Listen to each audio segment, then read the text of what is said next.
Good afternoon, Ms. Smith. Can you please tell us your full name Cassandra Sue Smith. and your relationship to the victim in this case, Colton Wright? Colton was my nephew. Do you have a statement that you would like to read to His Honor this afternoon? Yes, please. Your Honor, with your permission, Ms. Smith will read her statement. She may. Judge Krug, thank you for allowing me to share my thoughts. Colton was a beloved and precious part of our family. Everyone that knew him loved him deeply and unconditionally. His loss is indescribably painful. Our family has been shattered to its core. On the night of December 9th, 2021, my life was forever changed. Colton was more like a son to me than a nephew. We were extremely close.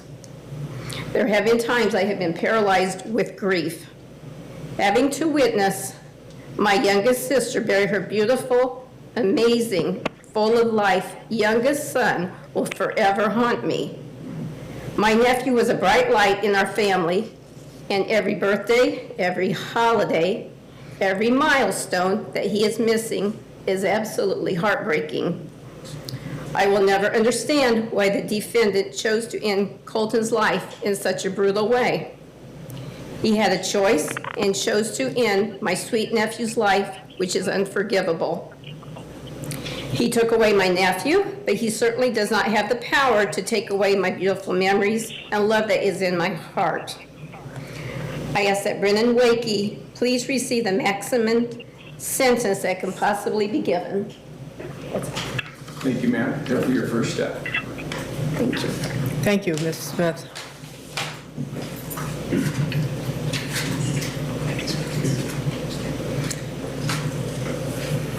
Next. State calls Olivia Spangler.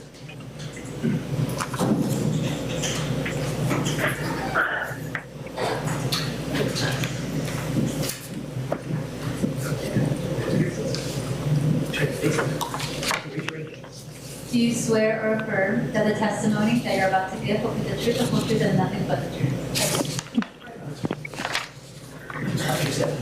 Thank you.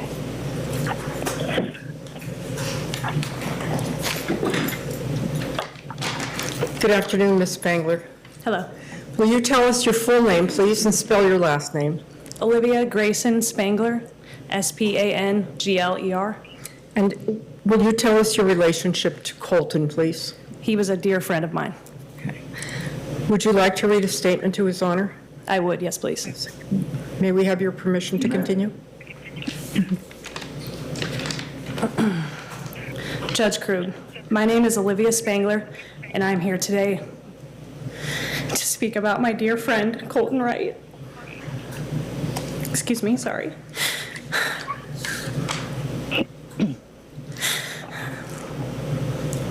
Colton and I grew up together in Covington, Indiana.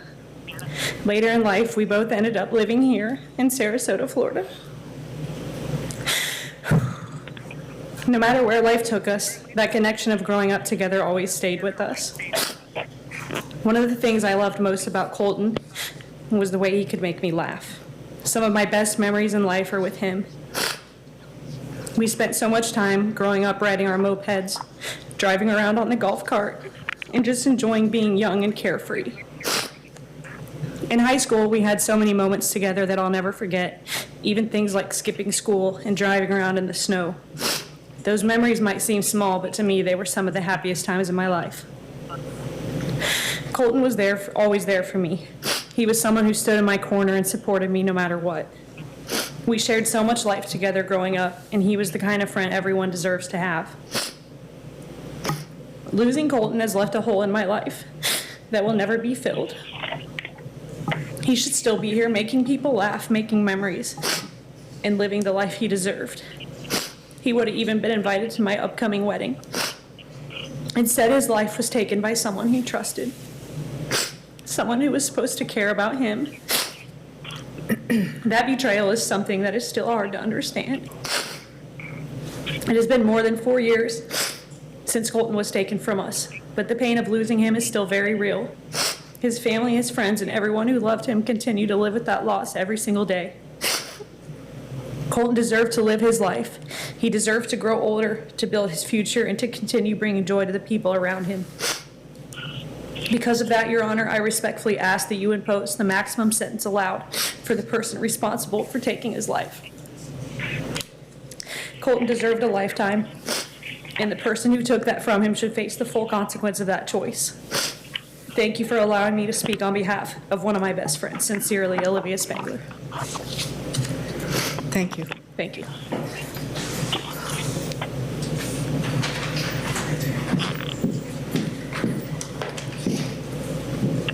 Your Honor, the next person that I'd like to address the court is Lisa Williams. And that is a statement that she's asking me to read in her behalf.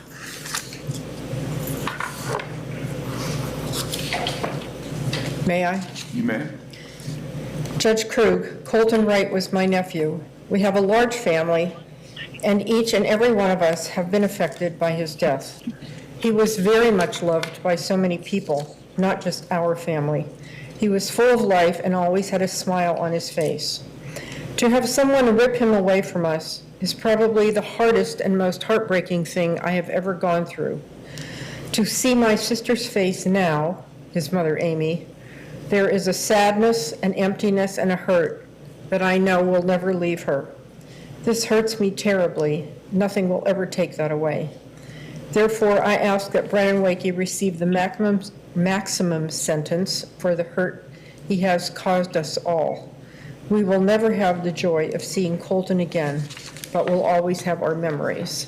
Thank you. I now would like to ask Your Honor to hear a statement from Hillary Wright via Zoom. All right, can Miss Hillary Wright please unmute?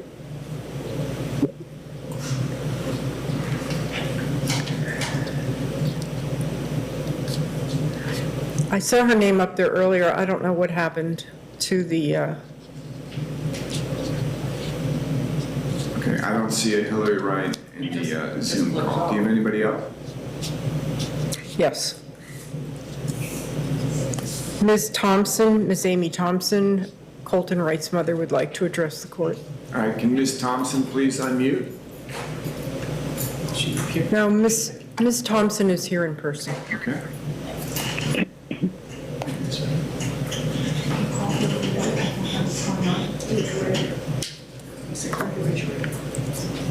Do you swear or affirm that the testimony that you're about to give will be the truth, the whole truth, and nothing but the truth?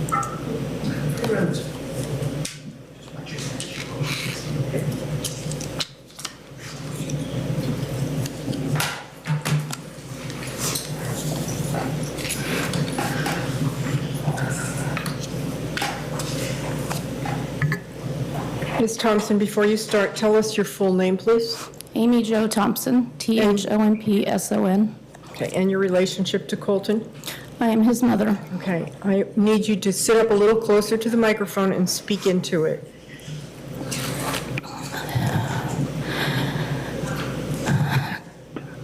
Judge Krug, as you can imagine, this is extremely difficult and certainly nothing I would ever have imagined I would have to do. I sit before you as a mother who has been grieving the loss of her son for over 4 years. Colton was killed in one of the most unimaginable ways. I want to now tell you about my son, the person, not the case number or that guy as so rudely referred to during the trial by the defense team. My son, Colton John Wright, was born on June 30th, 1997 in Danville, Illinois. He was my second child. He has an older brother, Clayton, who is also grieving immensely by the loss of his brother. When God gave me Colton, he immediately gave me a son that would soon become my constant sidekick. Everywhere I went, he went. Colton and I shared a bond that not many other mothers who I know share with their sons. From a young age, Colton was extremely smart. He was a great student and very gifted when it came to his knowledge about any type of electronics. He began having a love of anything motorized by the age of 3 years old. He loved four-wheelers, go-karts, golf carts, and vehicles of all types.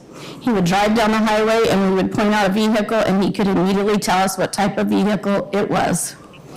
He was the go-to young man for so many people when it came to knowledge about electronics and vehicles.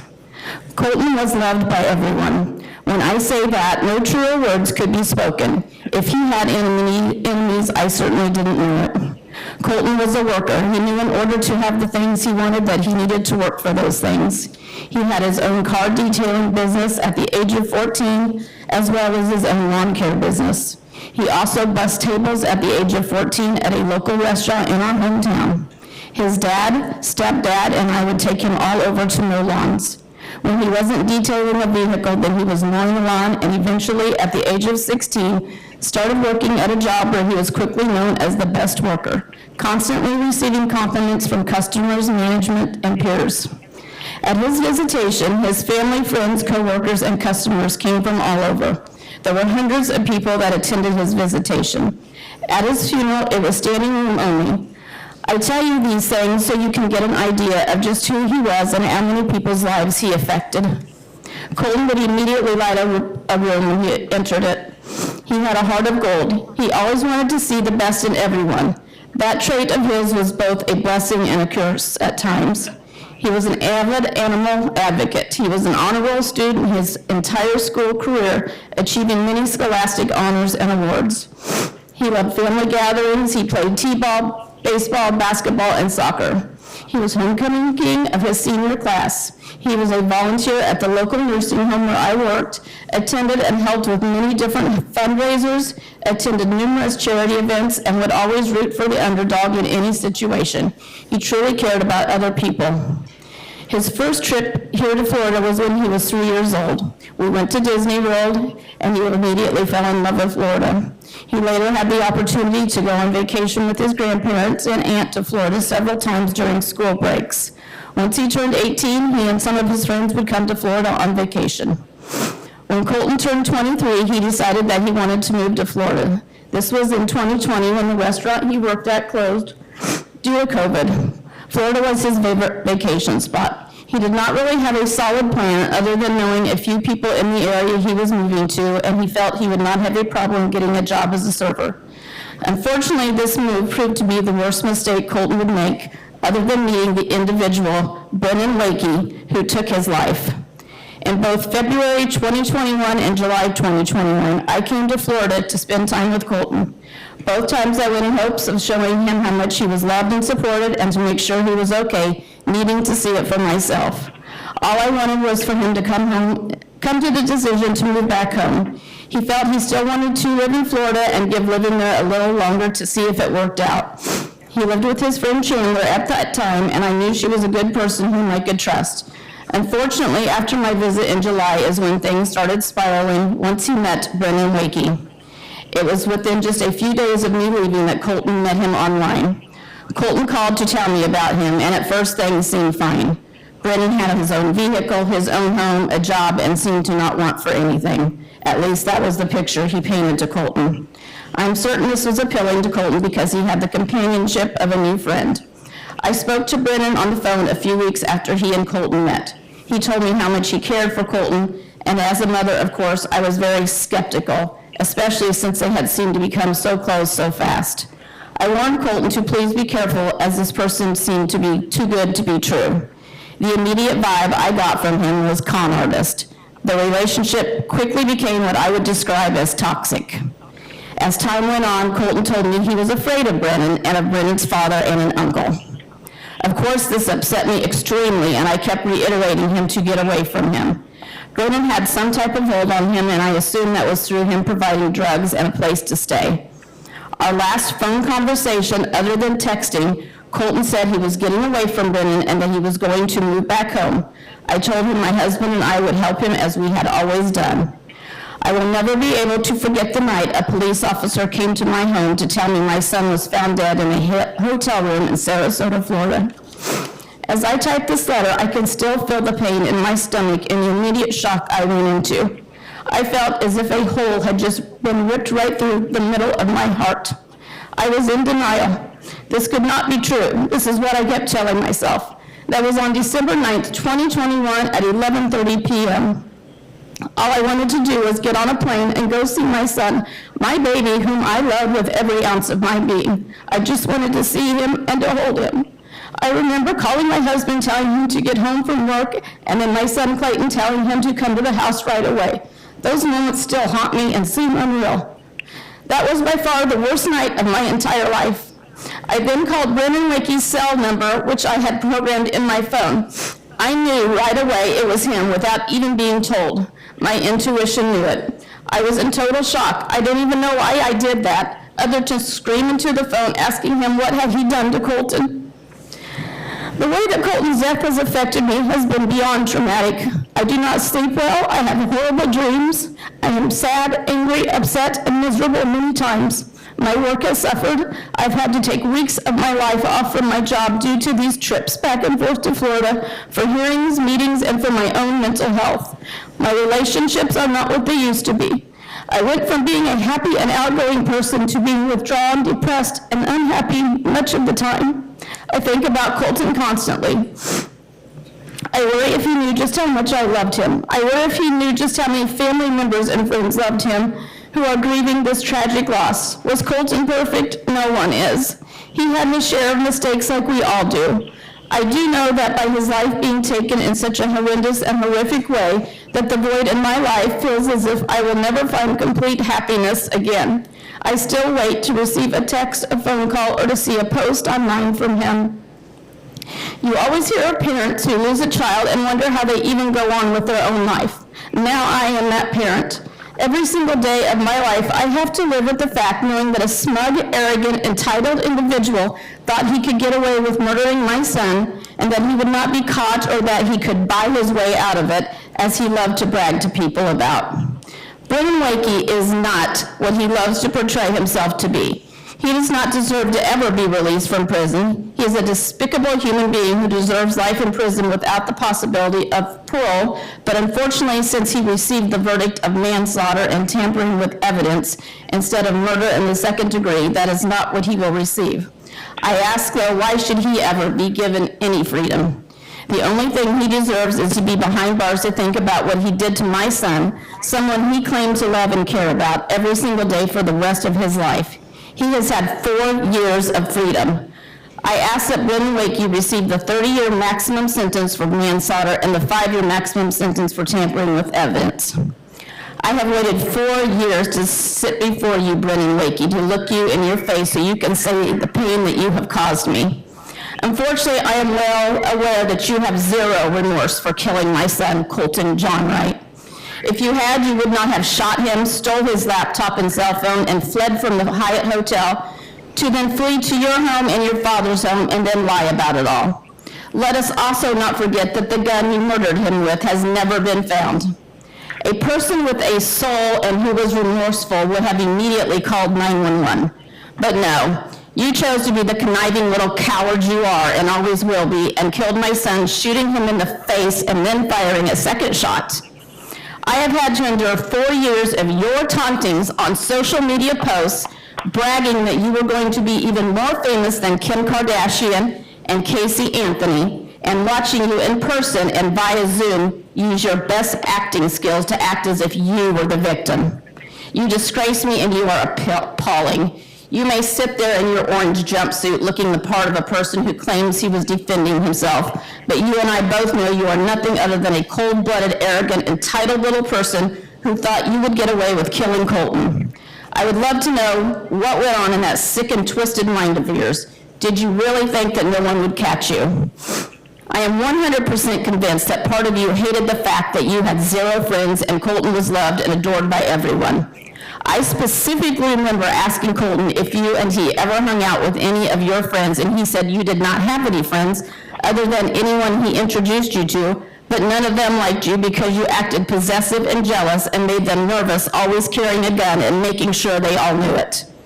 You and your defense team have tried to pull every little trick and delay you and they could think of for 4 years. I have had to just wait and wait for this day to arrive to let you know that not only in my eyes and everyone who loved Colton, that you are nothing short of a walking, breathing monster who I hope suffers every single day of your miserable life.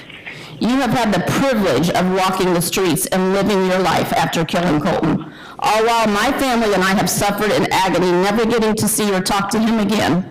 You have celebrated your birthdays and holidays, things we will never get to do with Colton again. One thing that did bring me a little bit of joy recently was knowing you were behind bars on your most recent 30th birthday, a milestone, but most likely still with that smug look on your pathetic face thinking you didn't deserve to be there. You love to wave your gun around and act like a tough guy to try to prove that you had power over Colton. I know this not only through my son, but through others. But look at you, you're nothing but a little man who is going to be well-liked in prison, I have no doubt. You won't have that gun to wave around and protect yourself then. Your obsession with my son was evident, and by you trying to paint him out to be something other than someone you took full advantage of is sick and twisted just like you. You are not some Ivy League Boy Scout that you like to portray yourself to be. I know. Your Honor, I am almost done. I'm going to object to this Let's let her finish. I am almost done. characterization. Ma'am, hold on. You're evil, vindictive. Hold on, please. I have the ability to consider and not consider. Much of this I will not consider in my decision-making process, as the law would not permit it. Please continue and finish. I'm almost finished, Your Honor. You are evil, vindictive, and conniving.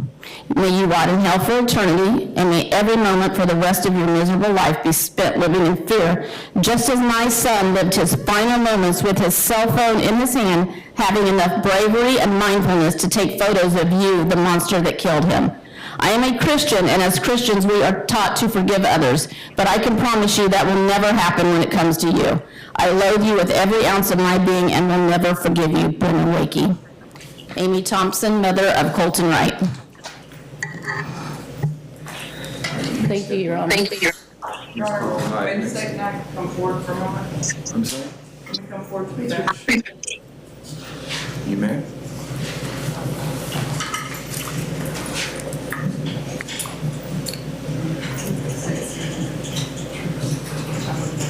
Let's just wait for Ms. Fragler to be here. Can you approach as well, Ms. Fragler? Yes.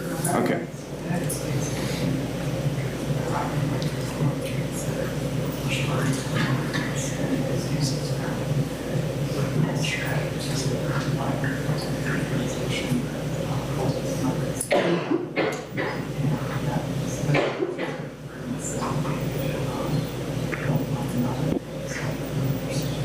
Let me see. Do you plan on showing this at a sentencing hearing, Ms. Fraley? No, she's not putting this in. Oh, okay. Let's do this. Oh, I see what you're saying. Let's have the state go, and then I'll consider anything that you want. Me too as well.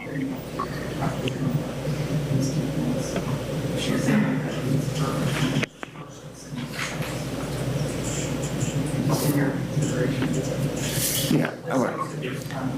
Look, I sat in this trial. I heard all the evidence. I heard the evidence of the drug use, the violence between them. So this is an opportunity for the family to get and give their perspective as well as to the Mr. Wright, other than what I've heard in the trial. But I'll consider everything that I've learned throughout the trial as well. Okay. I think this person named Hillary Wright came back into the courtroom, Ms. Fragler. Is this someone who's going to speak? Yes, please, Your Honor. Okay. Is Miss Hillary Wright there? Yes. Okay. All right, we have her present. Go ahead, Ms. Fragler. Good afternoon, Ms. Wright. Can you please tell us your full name Hillary Wright. and spell your last name? Wright. And what is your relationship to Colton Wright? He was my best friend. Would you like to read a statement to his honor this afternoon? Yes, ma'am. May we have your permission? You may. Yes, go ahead, Ms. Wright. Thank you. Your Honor, my name is Hillary Wright, and I am here because the defendant took the life of my best friend, Colton. I want to be very clear. Colton was not just a case number and not just a victim. He was my best friend and someone I loved deeply. Someone who mattered, someone who should still be here today, and the only reason he is not is because of the choices the defendant made. Colton had the absolute best spirit. He truly didn't know a stranger. Anyone he met became a friend within minutes. That's just who he was. He brought light into every room he walked into, and people were naturally drawn to him. My oldest son loved Colton, and Colton loved him right back. That kind of love and that kind of connection, that's what was taken from us. I still hear his laugh from all of our adventures on the river and our spontaneous trips to Florida we took one night. Those are moments I replay in my mind because they're all I have left now. To the defendant, you didn't just take one life, you destroyed many. You killed our Colton and left him alone in a hotel room. You didn't help him, you didn't call for help, you ran away and left him there like his life didn't matter. Because of you, Colton died alone. That is something I will never be able to understand and something you will never be able to undo. And while Colton was gone, while we were grieving, trying to survive the pain you caused, you were out living your life with no remorse at all. You were granted bond, and you got to live freely for over 3 years. 3 years of freedom while Colton has none. 3 years of making memories while we were left mourning someone we will never see again. That is not justice, and that is not fair. It makes this loss even harder to carry. I am very close with Colton's mother, Amy. I have watched what this has done to her. I've seen the pain, the grief, and the weight she carries every single day. No mother should ever have to live without her child, especially not like this. You didn't just take her son, you broke her heart in a way that can never be repaired. Because of you, I have to live with the permanent emptiness. I have to wake up every day knowing I will never hear Colton's voice again, never laugh with him again, never see him walk into a room. You don't get to undo that. You don't get to fix that because this is forever. You made a choice, whether it took seconds or minutes. You made a decision that ended a life and shattered everyone who loved him. And now we are the ones serving the consequences of what you did. I really want you to understand what you've done, if that's even possible. You didn't just end a life, you erased a future. Colton will never get to grow older, never get to reach his dreams, and never get to experience the life he truly deserved. And the rest of us are left carrying that loss. There is anger in me that I will carry for the rest of my life because of what you did. Or ever forgotten. You took someone irreplaceable from this world, and nothing will ever make that right.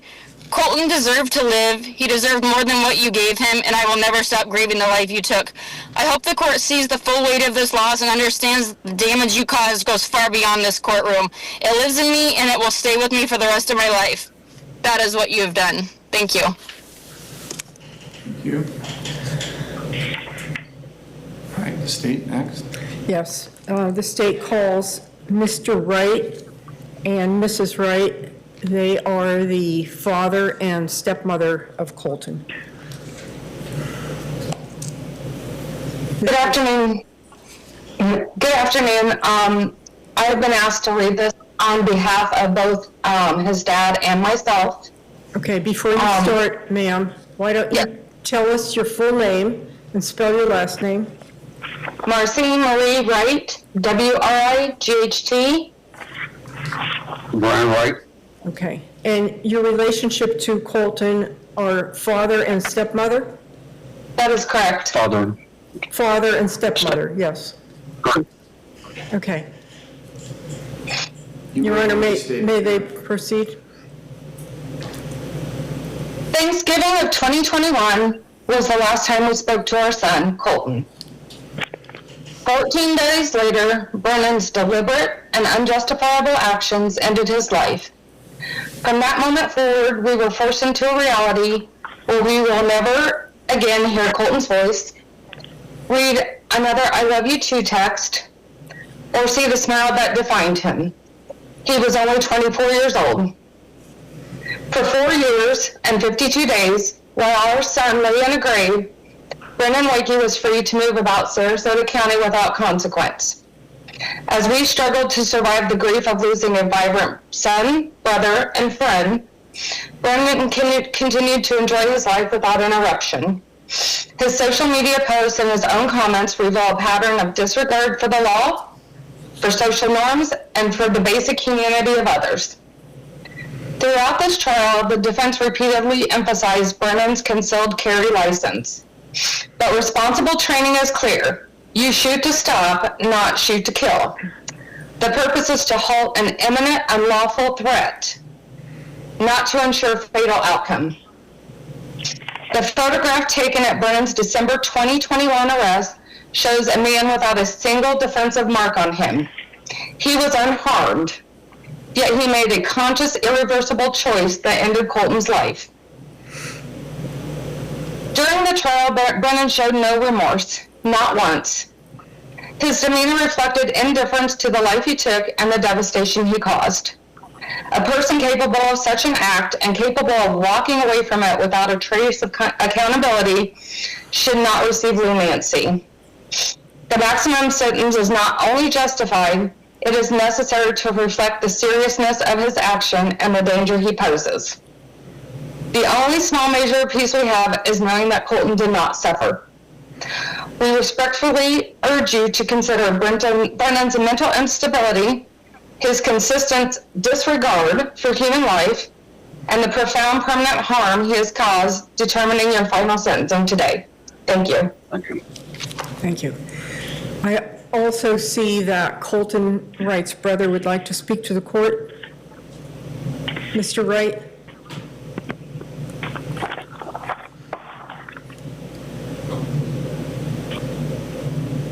What is the brother's name? Cameron? Is Cameron right here? Is Clayton right here? Clayton? No, it doesn't appear so, Your Honor. Okay. I know there are some other people there, but they're under the state attorney office's victim advocate's name, so I don't know who they are. If they could identify themselves, if they are witnesses for the prosecution. If Is somebody there could, anybody else on Zoom that wishes is standing? Anybody else, Ms. Fraley? thank you, Your Honor, no. Okay. Defense, Ms. McCurry, Mr. Chapman, any witnesses you wish to call? Yes. Your Honor, we would like to call via phone Kathy Boren, who is Mr. Wakey's mother. I think she's on the phone and can hear us now. Ms. Boren, can you hear us? Yes, I can. Okay. Are you ready? Can you state your name? My name is Judge Krug. My name is Kathy Bourne, and I am Brennan Wakey's mom. And it's my understanding you have a letter that you'd like to read for the court to consider.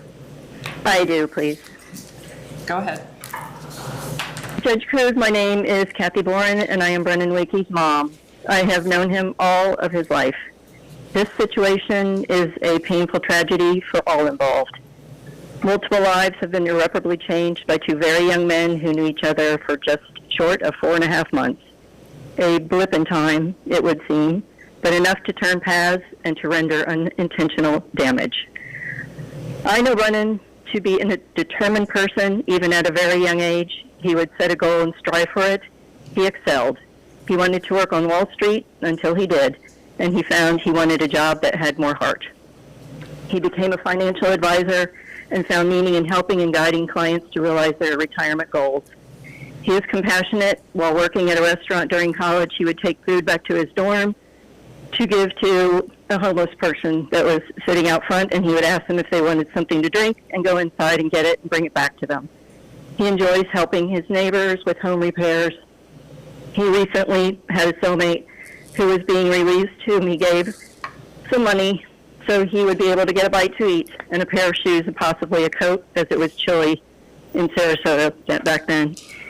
He is thoughtful of others and their plights. During COVID, being in New York City during the shutdown, his roommate found himself out of work. Brennan was fortunate enough to work remotely, so he was able to pay the bulk of the rent to keep them afloat. He didn't mind shouldering any additional expense and did not ask for repayment. Brennan has worked while on the ankle monitor the last 4 years. He's learned and done construction, has had handyman jobs of many sorts, and enjoys painting. He also works on updating his home and keeping his lawn and garden in check. He has adhered to the parameters, to the compliances set by the monitor, and the court has attended all court dates. I have not known Brennan to provoke any altercation or strike nor hit a person. He has no previous record. He is civic-minded. He gave blood regularly, was trained in CPR and first aid, volunteered at the voting poll, votes in elections, and volunteered for running events with a run club that he had in New York City. He was involved in a community garden in his neighborhood in Harlem. He is studious and curious, always trying to better himself and his family and friends. He has hobbies he loves and interesting pursuits. He was learning to dive and to fly. He was preparing and training for his first New York Marathon. He had and has goals. This happening came as a complete and utter shock, as he is such a high achiever. I have stood by Brennan throughout his life and watched with joy his bird for life and the unfolding of a young person fully engaged in realizing himself. I have also stood by Brennan the past 4 years, a time of deep reflection and prayer, and have attended his hearing and trial with equal amount of hope and sorrow. I will continue to stand by Brennan and will support him as best I am able, now and in the future. He is much beloved by his family and friends, by colleagues. I beseech you for human compassion and understanding, as my belief is he has much to offer as a citizen, as a contributor to society. A heartfelt thank you, Judge Krug, for taking the time to hear my testimony and entreaty. Respectfully, Kathy Boren. Thank you. Thank you.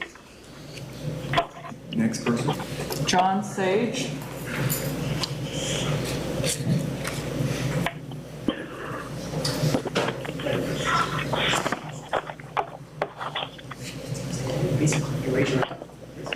Do you swear or affirm that the testimony that you're about to give will be the truth, the whole truth, and nothing but the truth?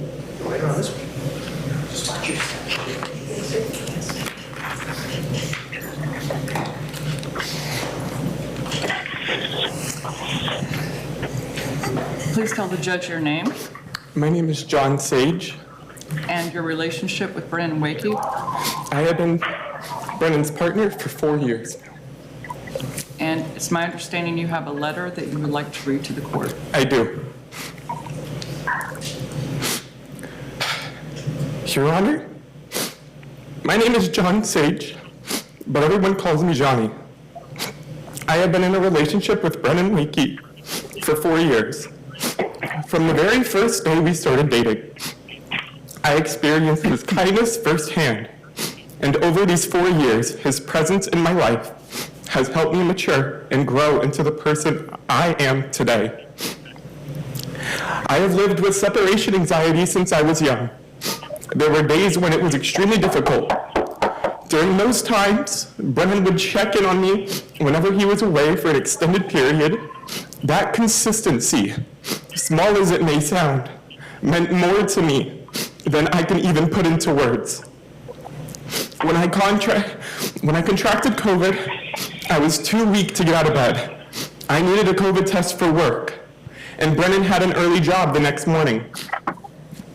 Despite everything on his plate, including a pending legal matter, he went to Walgreens himself, picked up medicine and a COVID test for me, and made sure I had what I needed before I could even ask. That trip cost him his freedom that day, as he was arrested on a warrant while in Walgreens. That day, I saw him put my needs above his own without a second thought. What strikes me most about Brennan, and what I have witnessed over these past 4 years, is that he has never allowed his own hardships to become a reason to turn away from others.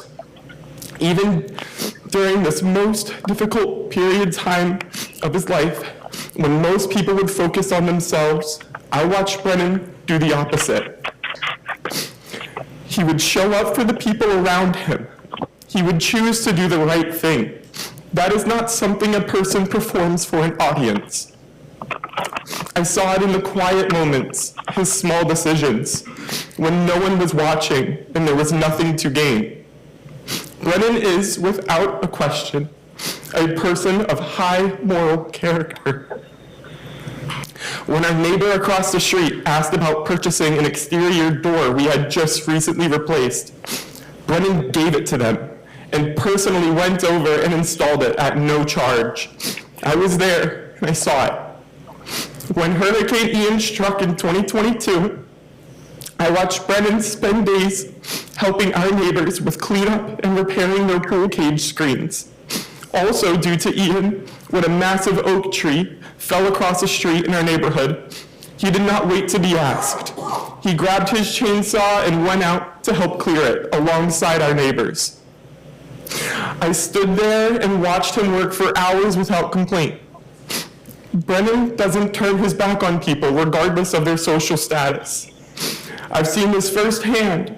Just recently, he asked me to deposit money using his debit card into the accounts of 3 people who were getting out of jail so they'd have money for food and transportation because they have no support on the outside.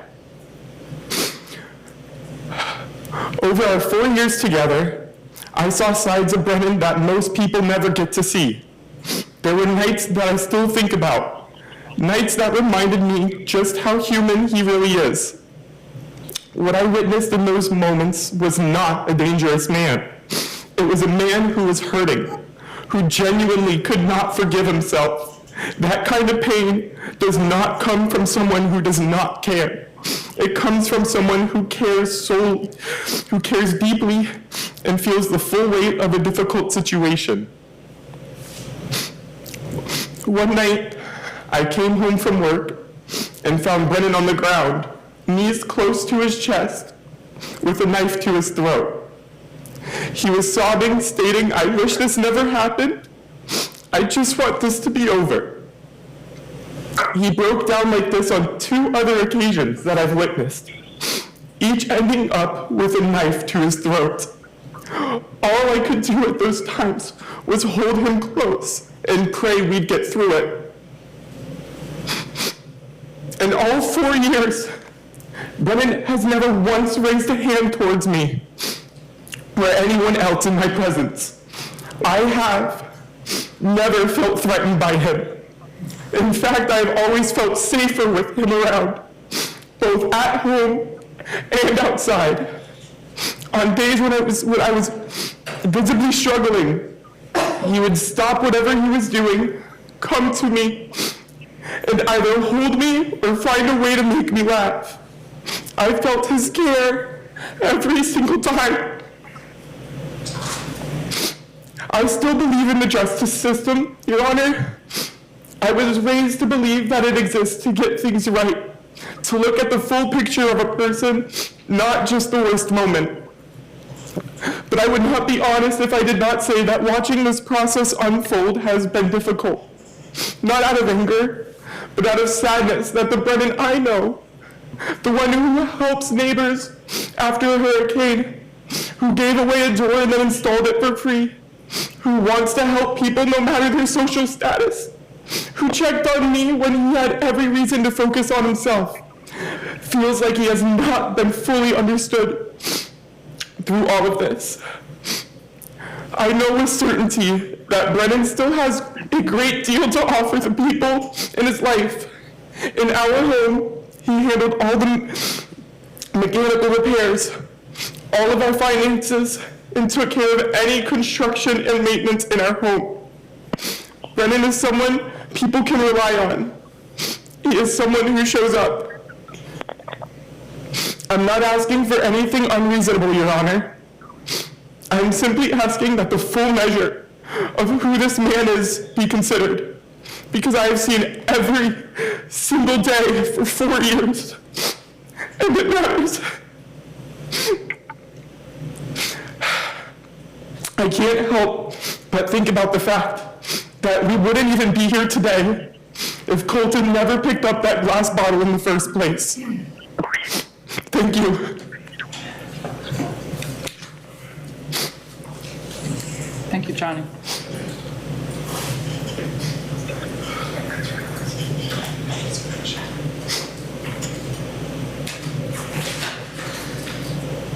The defense would call Dr. Barbara Russell.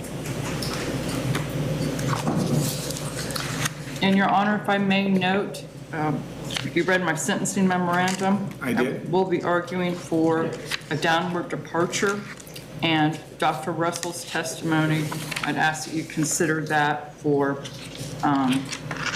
the capacity of the defendant to appreciate the criminal nature of the conduct or to conform that conduct to the requirements of law was substantially impaired.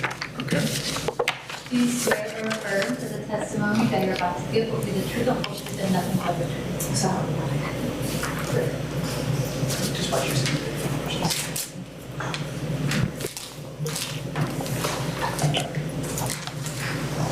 Good afternoon, Your Honor. Please state your name for the court. Barbara J. Russell. And you have testified before this court a number of times, correct? Yes, ma'am. Did you evaluate Mr. Wakey prior to trial?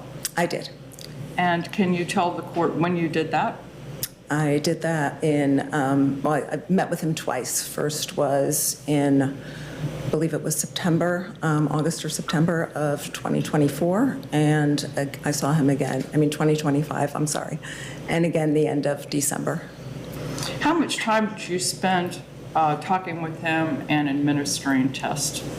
Talking and administering tests, probably a total of about 8 hours. And putting the test aside, how long did you spend talking with him? About 5 hours. And you did administer psychological tests? I did. Okay, what test did you administer? A personality assessment inventory and a detailed assessment of post-traumatic stress. And is the personality assessment inventory also known as a PAI? Yes. Okay. What does the PAI assess or evaluate?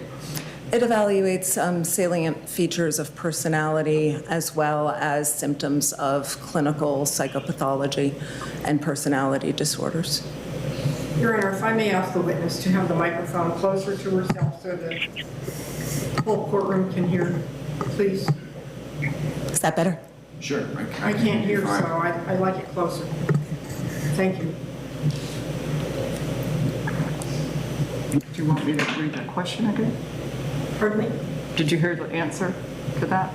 I heard the answer, yes. Thank you. Okay.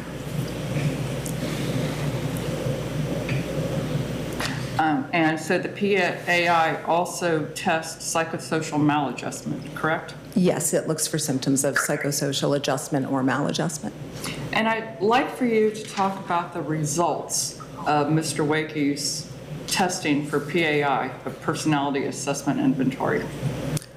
He produced a valid profile, so there were no indicators of over-reporting symptoms or under-reporting symptoms.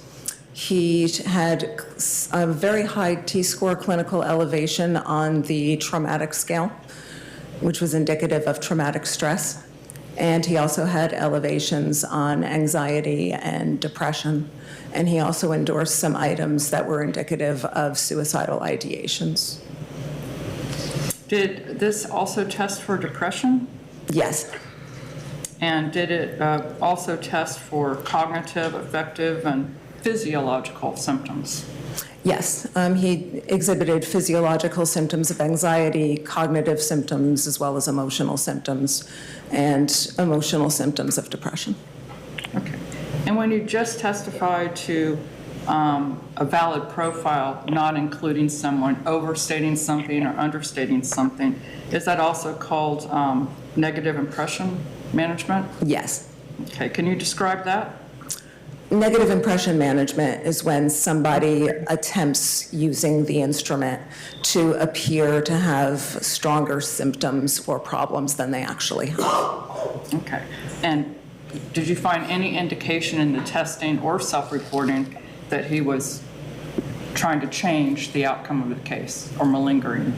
No, there were no indicators of that based on the validity profiles, and everything that he produced in the test was very consistent with what he had been talking about.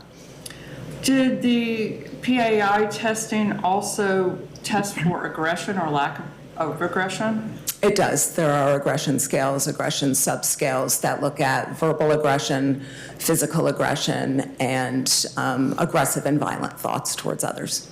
And how did Mr. Wakey score on that area? Those scales were low. There were no indicators of aggression at all. Did the PAI also test for, specifically for lack of empathy or regret for wrongdoing? Yes, there are subscales that evaluate somebody's lack of empathy, lack of remorse or regret, and also a tendency to be exploitative in relationships with other people. And how did he score? How did he test? There were no elevations on those scales. Was there anything else that was notable to you as the evaluator about his PAI profile?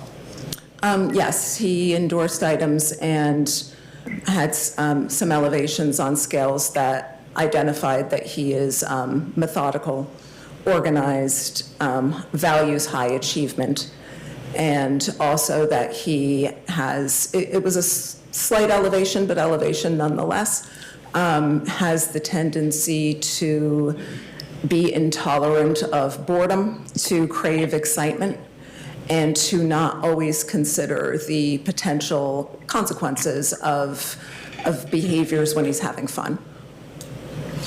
So with those traits that you found, methodical, self-disciplined, accomplished, and low tolerance for boredom, needing excitement, is that something that was notable to you based upon the circumstances in which you talked about?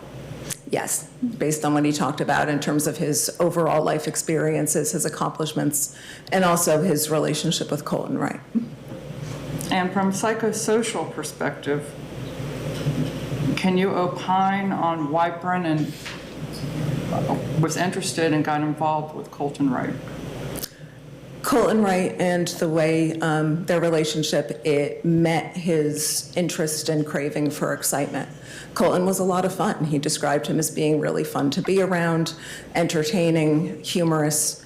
When he wasn't feeling paranoid or experiencing the intense paranoia from abuse of methamphetamines, he was laid back and happy and would sing along in the car and was just a lot of fun.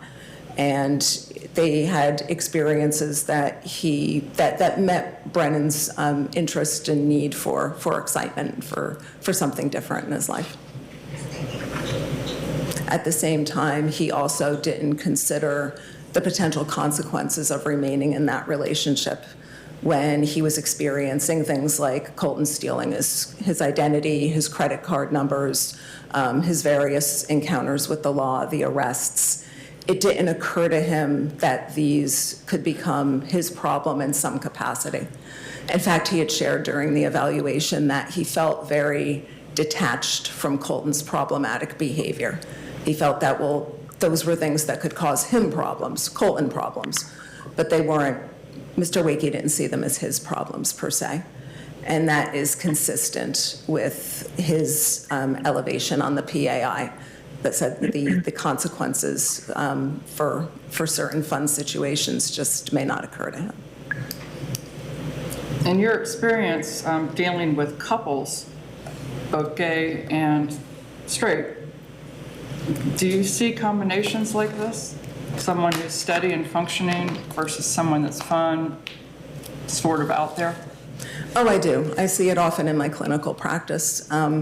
And very often the situations are very similar in that one of the parties will be very responsible, very methodical, very accomplished. They're at a point in their life where maybe they're not ready to permanently commit to somebody or get married. They meet somebody who's fun, maybe edgier than they are. You know, they may drink more, they may use party drugs, they may not make the best decisions in their personal life. But the more responsible party doesn't really care about that. They care about the person. They enjoy being with them. They try to help them sometimes. They may enjoy doing things for them or giving them opportunities to better themselves. But they don't always recognize that this individual's way of living could become their problem.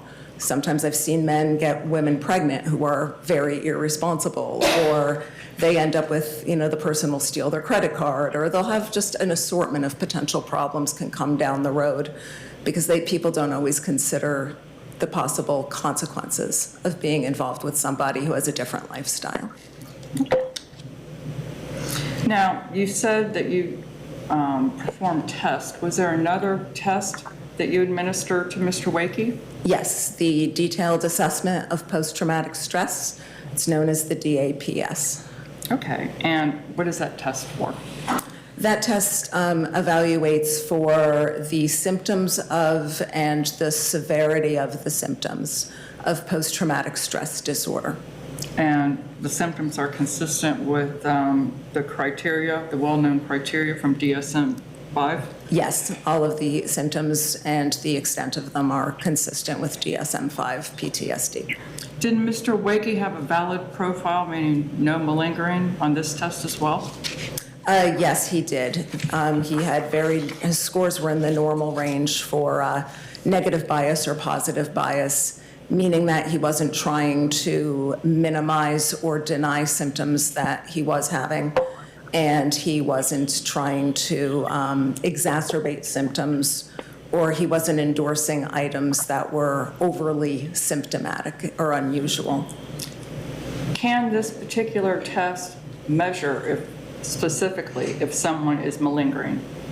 It's a very good test to assess if someone's malingering PTSD symptoms because there are many items that are very unusual. They don't appear with PTSD and they're just unusual symptoms.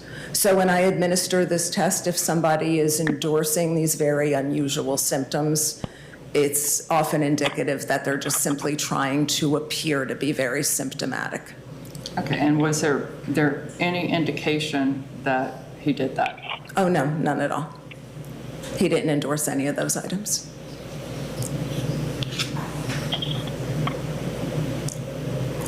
So the results of that test, what did you determine? Mr. Wakey met diagnostic criteria for post-traumatic stress disorder based on the findings of the test. Okay, and we hear about it all the time, but can you specifically say what post-traumatic stress disorder is? Post-traumatic stress disorder, to break it down to its most simple terms, is when after experiencing an event that is a real threat or danger to one's safety or one's life, the person will have what's known as an acute stress response. Their physiology begins to alter so that they can respond to that stress, either by altering their environment or altering their behavior. And then afterwards, the organism returns to its normal baseline state. But with PTSD, the survival organs of the brain, the emotional organs of the brain, don't fully process that the traumatic event is over. And therefore, the individual will often remain in a state of hypervigilance, fear. They may become easily aroused. They may have nightmares. They will have a variety of psychological and physiological experiences as if that acute stressor is still happening now. And when you tested Mr. Wakey, was that acute stressor still not resolved in his brain? Correct. What specific experience did Mr. Wakey describe to you which led to a traumatic situation which ended in post-traumatic stress disorder? The acute stressor that was identified was Colton Wright's violent behavior that occurred prior to the shooting. Does the totality of your findings, both on testing as well as speaking with Mr. Wakey, does that indicate that Mr. Wakey does indeed have post-traumatic stress disorder as a result of what happened before he shot Colton Wright? Yes. Does everyone who experiences a traumatic event suffer from post-traumatic stress disorder? No, not everybody suffers from PTSD after a trauma. I'd like for you to describe for the court what is the physiological process that is occurring in a traumatic event. In this case, what was happening prior to Mr. Wakey shooting Colton Wright? His brain took in the data that was happening around him, which was Colton Wright's behavior, and it perceived that behavior as an immediate threat to his safety or his life.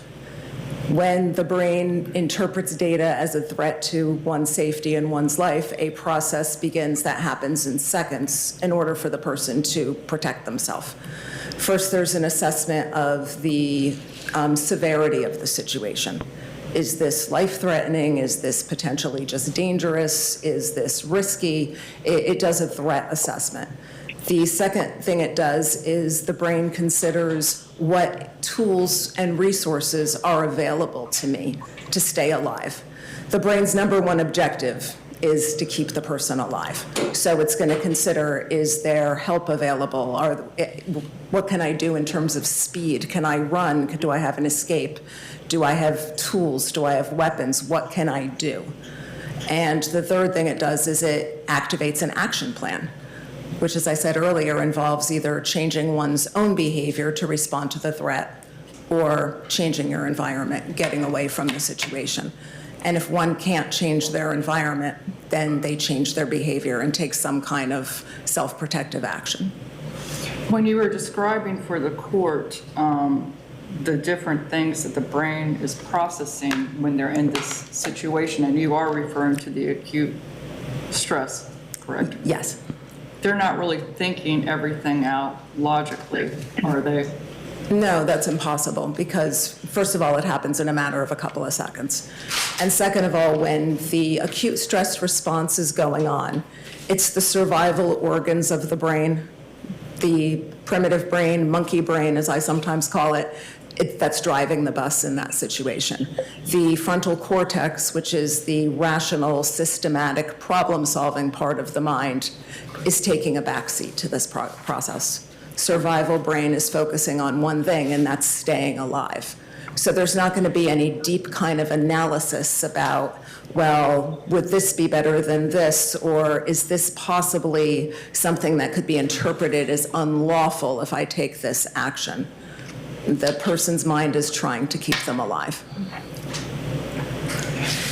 So they don't have the comfort of thinking everything out at that time. They're responding to something, and they, would you say primally response? Yes, absolutely. The thinking it out usually comes the next day. You know, people tend to be the Monday morning quarterback the next day. They look back, they evaluate, what could I have done differently? But that's, of course, after the fact. Okay. Is it kind of like when you see a car's getting ready to hit you and you slam on your brake? I object to leading. I mean, this has been leading all along, but, you know. Overruled. I'll allow leading questions at a sentence in here, and you may lead the witness. Is this kind of like for everyday life? You're driving and then, you know, someone pulls out right in front of you and you just brake and then turn your car maybe into another lane just to survive? Yes, very similar. And someone isn't going to contemplate in that moment, should I turn my car to the left? Might I hit somebody? They're trying to avoid impact in that moment. And then maybe 20 minutes later, they say, oh, I shouldn't have done that because now I'm responsible for hitting this car. But in the moment, They're trying not to get hit. exactly. Can an acute stress response like you've described today impair someone's capacity to conform their conduct with or appreciate the legal ramifications? Absolutely, because again, one isn't thinking about possible legal ramifications during that few second window when their brain is responding to protect themselves. Okay.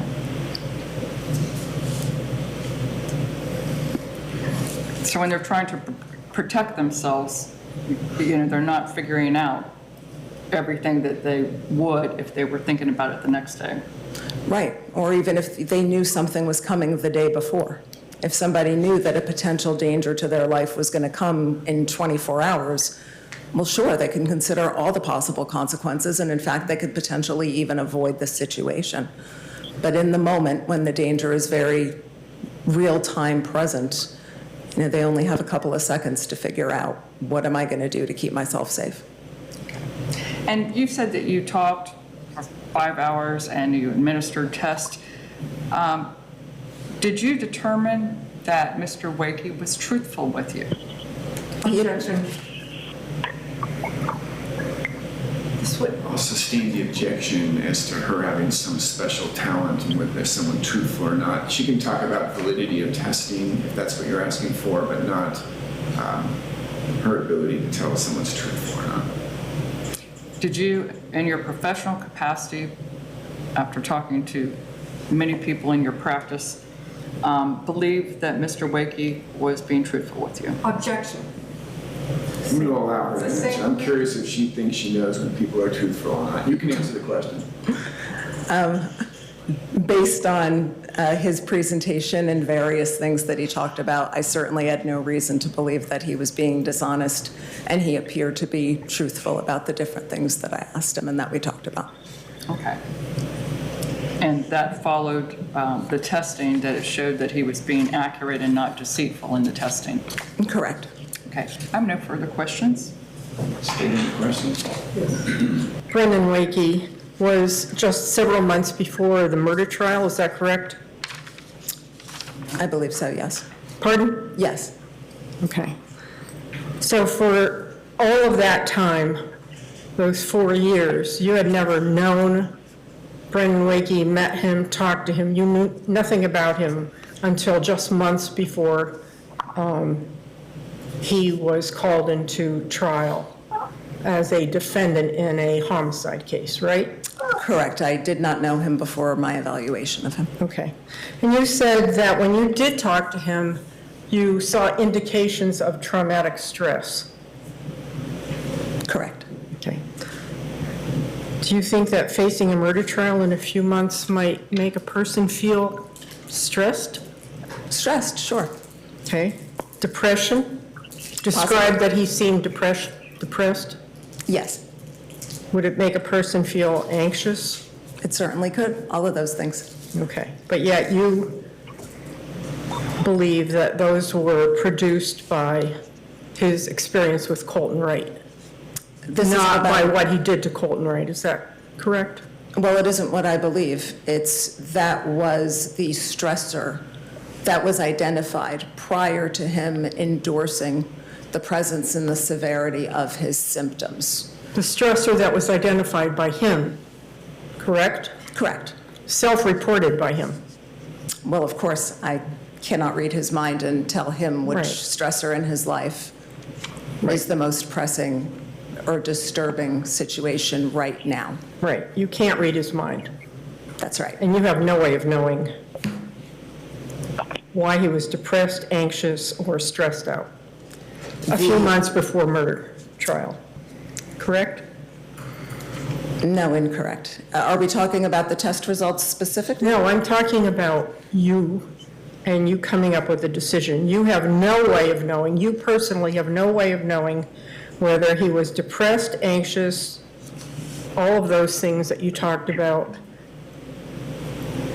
because of the fact that he was facing a murder trial or the fact that this happened between him and Colton Wright. These are not mutually exclusive. I believe he was feeling stress, anxiety, depression, and many things for a variety of reasons. Certainly, the traumatic stress was a significant factor. Was the circumstances of a trial and the possible outcome something that could be eliciting those feelings as well? Of course, they would be for anybody. Okay, so you did no specific tests for malingering, did you? A specific separate malingering test? Correct. No, that was not necessary. Why not? Because there were no indicators that there was any malingering. When somebody's testing profiles are valid and show no evidence of negative impression management, there really is no point in doing a separate malingering test of some kind. Wouldn't you think that that sort of test would help your testimony, help your evaluation, help your opinion? Why wouldn't you take that extra step and do a malingering test? Because my testimony and my evaluation did not need that additional help. I see. Okay, that's fine. I'm not done answering the question. PAI does not, Finish? Yeah. You'll have an opportunity to come back at redirect. Please continue. a PAI does not have a specific test for malingering. That was your interpretation that he was telling the truth, correct? It has a specific scale on the validity profile for negative impression management. But there are actual malingering tests that almost all psychiatrists and psychologists give, and you chose not to do that in this case. Isn't that true? Correct. Okay. And the DAPTSD, although you claim that it has some validity scores or validity scales, that is not a test for malingering either, is it? It is not a separate test for malingering. The point of the validity scales, of the negative bias scale, is to assess if the person is endorsing symptoms that would not be consistent with post-traumatic stress, but would be over-reporting, which is also known as malingering. Yes, I know what malingering is, doctor. And so Brennan Wakey is a rather intelligent young man? Yes, he seems very bright. Yeah. Did you take it, do you know what his IQ is? I did not do an IQ test. You didn't no. do an IQ test? Nope. But he graduated from NYU, right? Yes, He was a financial advisor. yes, By all accounts, he was reasonably intelligent. yes, I've never questioned his intelligence. Okay, and you don't think that a malingering test was important under the circumstances of this particular case, knowing the gravity of this charge?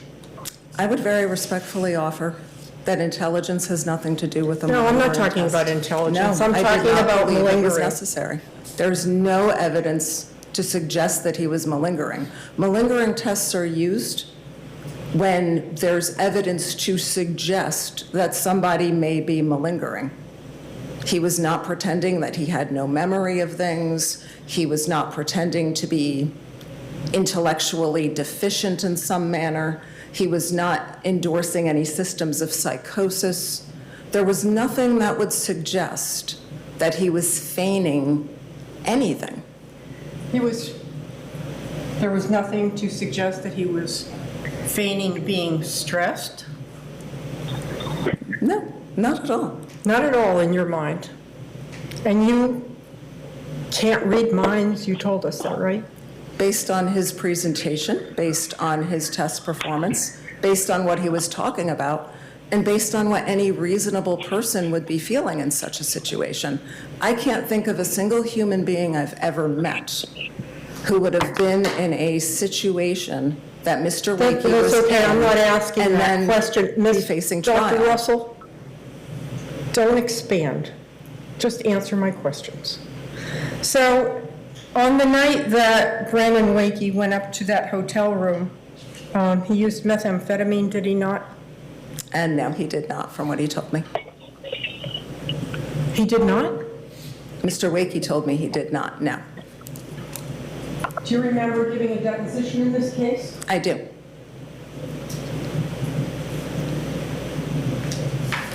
Do you also remember providing me with your notes? I do.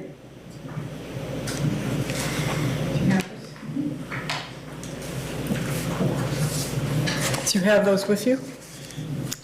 My notes, I do. All right.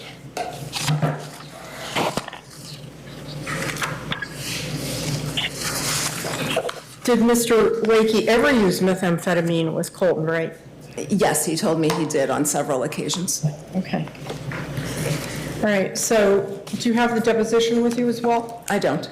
Okay, I'm going to give you a copy. And Your Honor, I inquired of the defense, they have a Thank you. copy as well. Before you look at that, I want to ask you, do you remember on December 29th of 2025 that you came to the state attorney's office? I did. And you were put under oath? Yes. And there was a court reporter there? Yes. I was present, Yes. as well as Ms. McCurry. Yes. And I asked you a number of questions about this incident.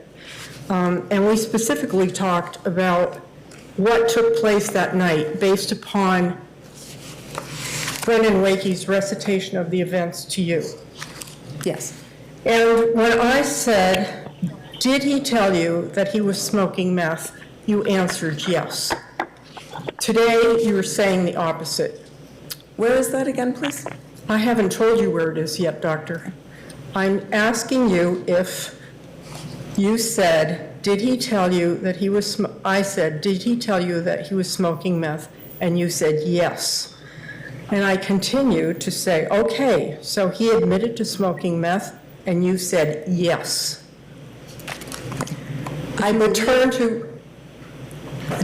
If you would turn to page 28, lines 8 through 12.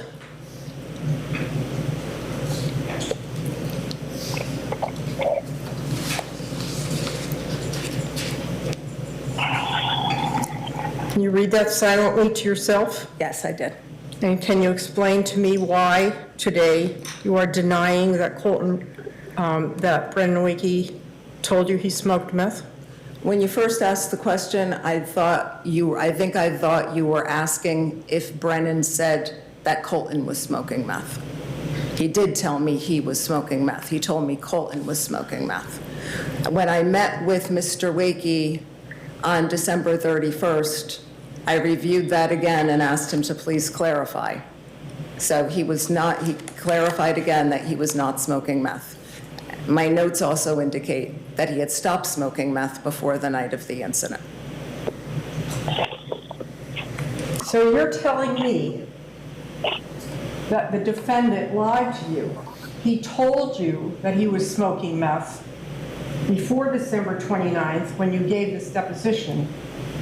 And now, today, you're telling this court that you went back, asked him the question, and he gave you a different answer. That's not what I said. What did you say?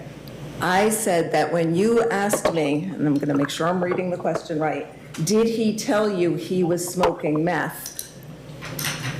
I thought you meant, did he, Brennan, tell me that he, Colton, was smoking meth? No. Let's look at the next question and see if that makes sense.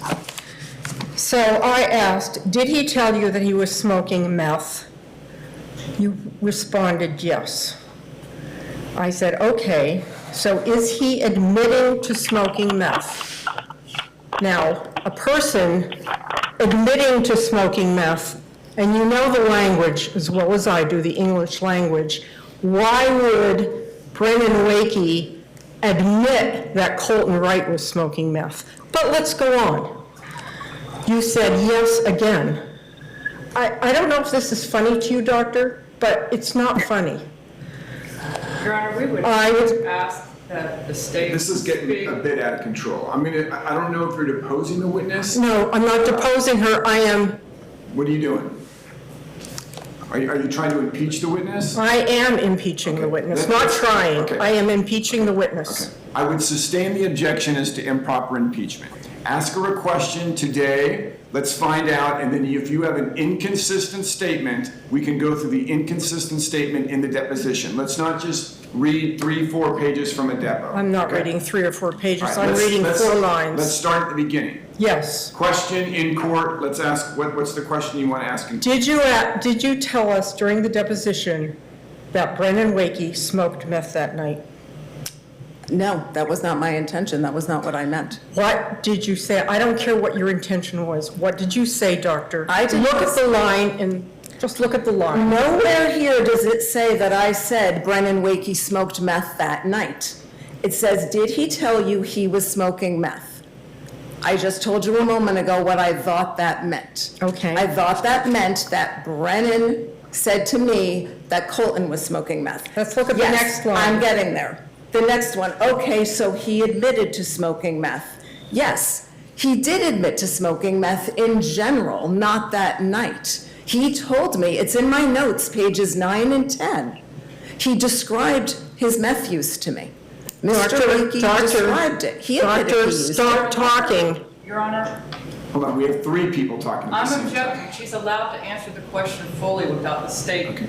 Let's cutting wait her till off. she finishes her response before you do the next one. All right, let's look at the line 13. Okay, what else did he do besides meth? Anything else? Weed? Was he drinking? It's difficult for me, folks. I can't tell if this is a deep, because we're using he constantly. And as a judge, I don't know he or him is when we have 2 men. So I just don't know. I can't rule on who. I'm not asking you to rule. I'm asking to impeach this witness. And then, Let's continue. Please continue. so my next question is, okay, what else did he do besides use meth? Anything else? Any weed? Was he drinking? What did you say, doctor? I said, I mean, they had margarita mix, so yeah, they had margaritas, or they were drinking out of the margarita and tequila bottle. I think they put the tequila in it and they were swigging out of the bottle. Okay. So today, you are saying that you misstated or you thought something different during the deposition. Yes. And part of the reason maybe... No, because I'm of not how asking you asked- part of the reason. That can be cleared up when the defense attorney gets here, Doctor. I am asking you if you are now revising your statement. Now, show me where... Object to the state. Overruled. You'll have an opportunity. She's already explained what she thought when the state was using he in the question. She's answered the question. Let's move on. And where in your notes does it say that Mr. Brennan Wakey used meth a few times? Page 9. Yes? Middle of the page, on a handful of occasions, he used meth with him, meaning Brennan used meth with Colton. Okay. And how does that obviate what you said in the deposition?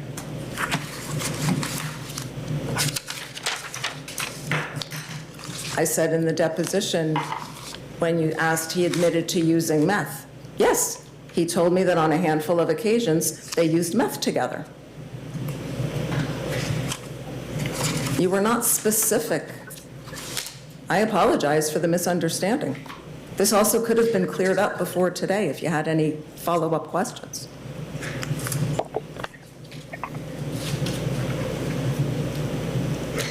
So you said that the brain took into account Colton's behavior as an immediate threat to his life, Correct. and that's why he shot him in the face. Yes. Yes? You also said that the defendant, Brennan Wakey, knew that Colton Wright was in a confrontational mood earlier that evening. When did I say that? In your deposition, Doctor. Okay. Shall I look for it? No, that's fine. That makes sense. I didn't know if you were referring to my testimony today or the deposition. Okay. Yet, it's undeniable that even though Wakey knew that Colton was in a confrontational mood, he went to the hotel, did he not? Of course, yes. Pardon me? Of course he did, yes. Okay. And so, you also know that he went to the hotel while he was armed with a gun, correct? He carries a gun, yes. Did he go with a gun? Yes. Okay. When Colton was in a confrontational mood,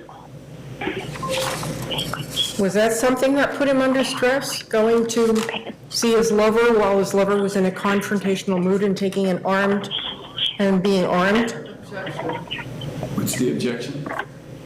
She's testifying, putting a theory out there. and asking She questions. can do that. This is an expert. I'll remind everybody, a jury has already found that this was not self-defense. The court has found this was not self-defense. Let's please move on. Of course. I'm waiting for an answer. I'm sorry, could you repeat the question? Yes. Going to a hotel room armed with a gun, knowing that Colton Wright was, according to Brennan Wakey, confrontational, did that put him under stress? Him meaning Brennan Wakey. Did Colton's confrontational mood put him under stress?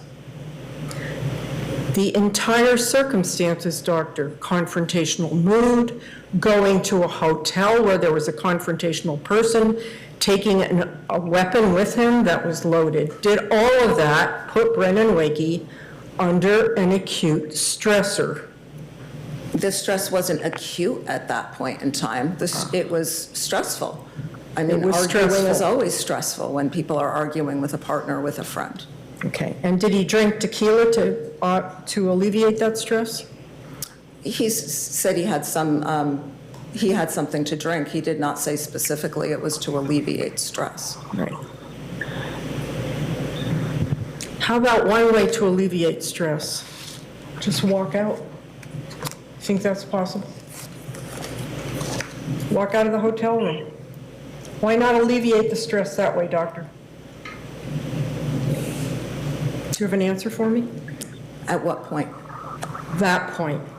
Why not alleviate stress by walking out of the... I'm going to sustain the objection. Thank you. I don't think the defense opened it up for those types of questions. Any other questions, State? No. No. Any redirect? No, Your Honor. Okay, you may step down. Thank you, Your Honor. Your Honor, we would call Brennan Wakey, who would like to make a statement to the court. Is he going to testify subject to cross-examination or allocute at the end? He's going to allocute. Okay, so let's make that either Wanna before make you that give me the your end? recommendation or at the end, Ms. McCurry. That's up to you. Any other witness other than Mr. Wakey? No, Your Honor. Okay. We did provide some letters for the court to consider. I did read the letters. I think it was from the significant other who testified already, his mother. I think I had a grandmother. I think I read about 4 or 5 letters, I believe, and there were about 90 that I had from the state.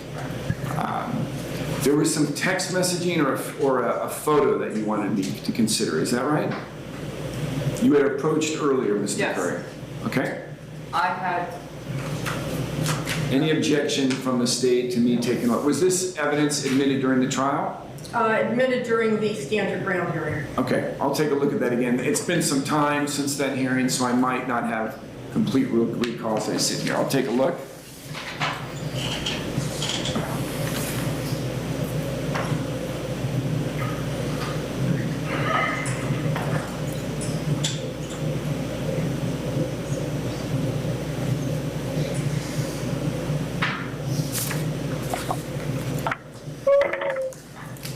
I do recall this during the standard ground hearing. It was evidence not presented during the state. I think it was some trip up north, right, or to the Midwest, and threats made on the way back down to Florida. Am I right? Is that what I'm reading here, the context? no, what you're reading is, it's a text from Colton's mother about Colton being in jail, asking that Brennan not bond him out. And the reason why is he bonded him out that Colton would kill himself or others. Yes, I do recall that. I do recall that, yes. They wanted him to stay in jail and were concerned about his safety and health. All right, we'll file that with the clerk, and I do remember that testimony during the standing ground hearing. All right, I think we're at the end now. Let's have both sides approach the podium. I'll begin with the state. You can tell me what you're seeking and why. Can you pass up a score sheet too? Yes.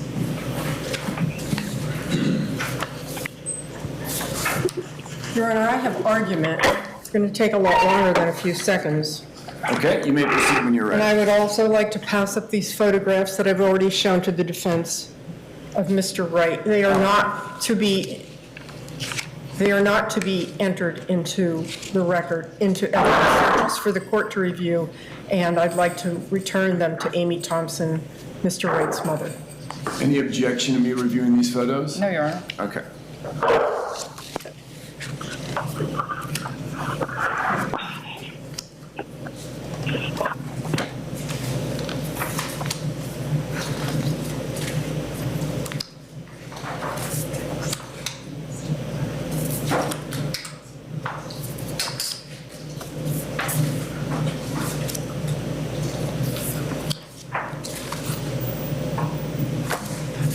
Okay, I've reviewed them. Thank you.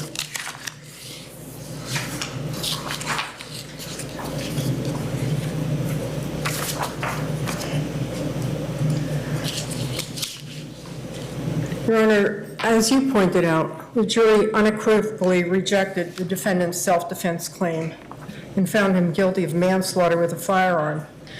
The jury found that the defendant did not fear imminent death or great bodily harm when he fatally shot Colton Wright. The jury declined to find that this killing was justifiable or excusable. Instead, the jury unanimously found that the defendant committed a deliberate, intentional act which caused the death of Colton Wright. In other words, manslaughter with a firearm. Your Honor, Physical. excuse me, that's not the law for manslaughter. It doesn't require intentional. It's heat of passion. All right, you'll each have an opportunity to be heard, okay? Please continue. The defendant committed a deliberate, intentional act. I am not arguing that he intended to kill. I am quoting from the jury instructions. I'm aware that It's an intentional act. I just want to make it clear, Your Honor, for those that don't Please understand the continue. law. Please continue. Yes.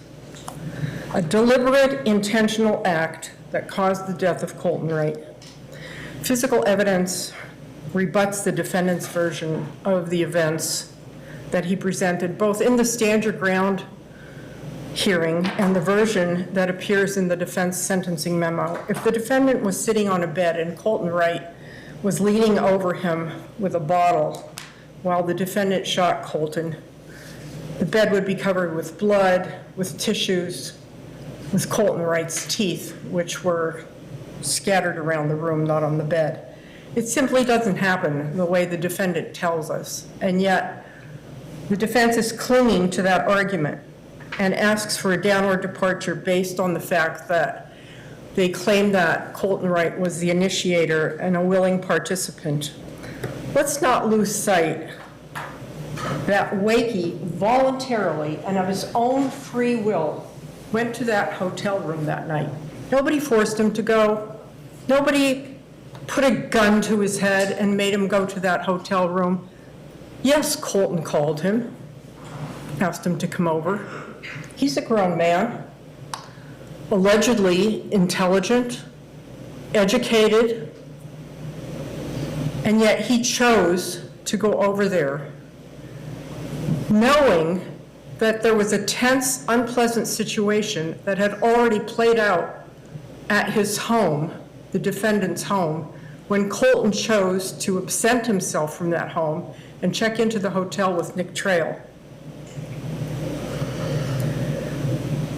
Here we have a 29-year-old man, 30-year-old man apparently, just had a birthday. He was 25 years old at the time of this offense. He was college educated, graduated from NYU, lived in Manhattan, one of the most difficult cities to survive in and navigate around, one of the most sophisticated cities in the world. He had a profession as a financial analyst, a job that required both moral and financial integrity, a job that he was paid to do to make intelligent decisions, logical decisions, give people advice about their money. He was very sophisticated, very educated, very worldly in comparison to Colton Wright. So what do we know? On the night of the killing, Colton rejected him. And it wasn't for the first time, because we had video evidence that showed him literally begging Colton Wright to forgive him for being such a liar. I think his words were, "It's easier to lie than tell the truth." And again, that same night, Colton rebuffed him in Sarasota and went to a hotel with Nick Trail.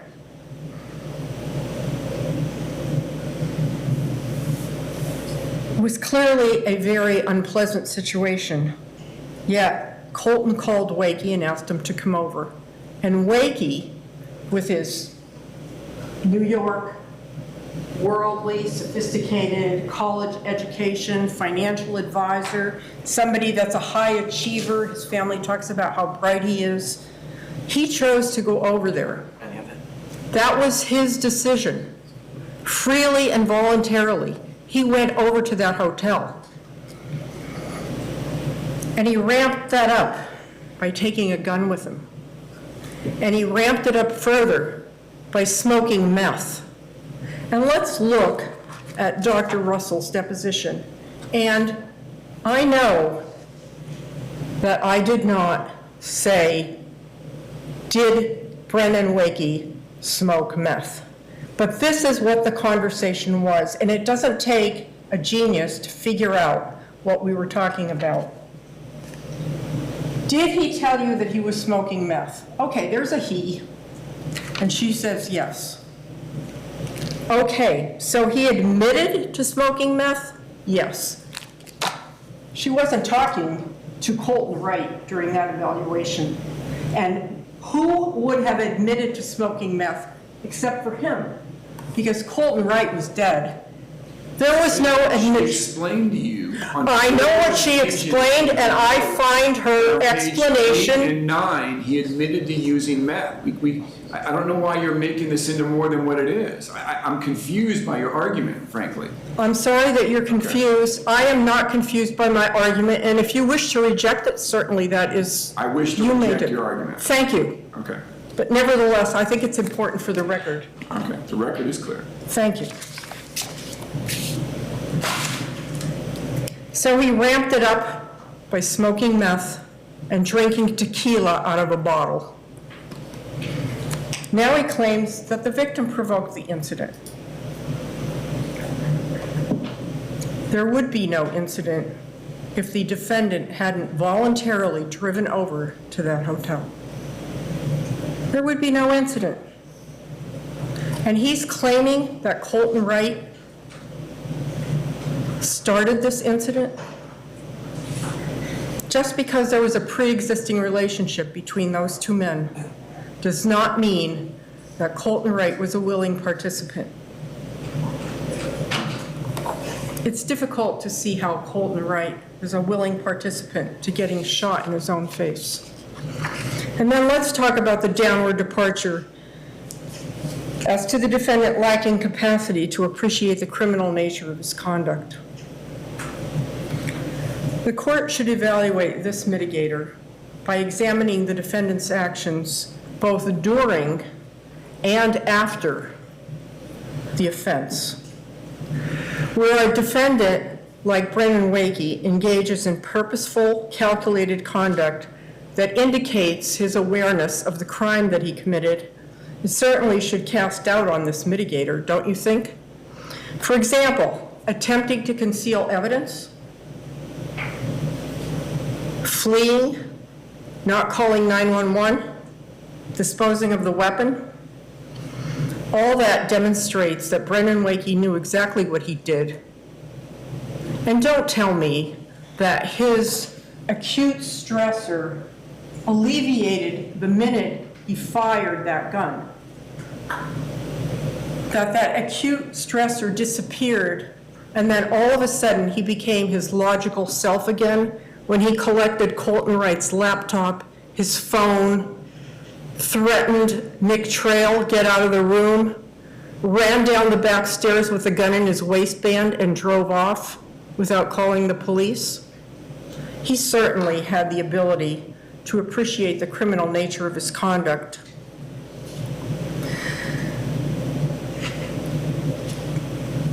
And that alleged PTSD that we heard about today, that didn't surface until after the defendant killed Colton Wright. That's what Dr. Russell said. There was an acute stressor, and now he has PTSD. There were no tests for malingering, and the alleged self-reported condition that we hear today should be compared side by side with what Brennan Wakey did when he left that hotel room that night and what he did the following day until the police finally picked him up. Before we talk about the jury finding of guilty of tampering with evidence, and let's not forget that goes side by side with the manslaughter with a firearm, let's consider the defendant's purposeful actions that night after he shot and killed Colton Wright. He took the victim's phone, he took the laptop, he fled the crime scene in his car, he didn't tell the police, he took the weapon that he used to kill Colton Wright, and to this day, that weapon has not been found. The jury's finding of guilty on count 2, tampering with the evidence, emphatically negates the mitigating factor of the fact that he lacked the capacity to appreciate the criminal nature of his conduct. Knowing that a criminal trial, proceeding, or investigation was about to be instituted, the defendant destroyed, concealed, removed items with the purpose to impair their availability in the proceeding or investigation. That's what the jury found. That's the jury instruction. They said, yes, he is guilty. He deleted photos on Colton Wright's phone, and he washed the clothes worn during the killing. This court has a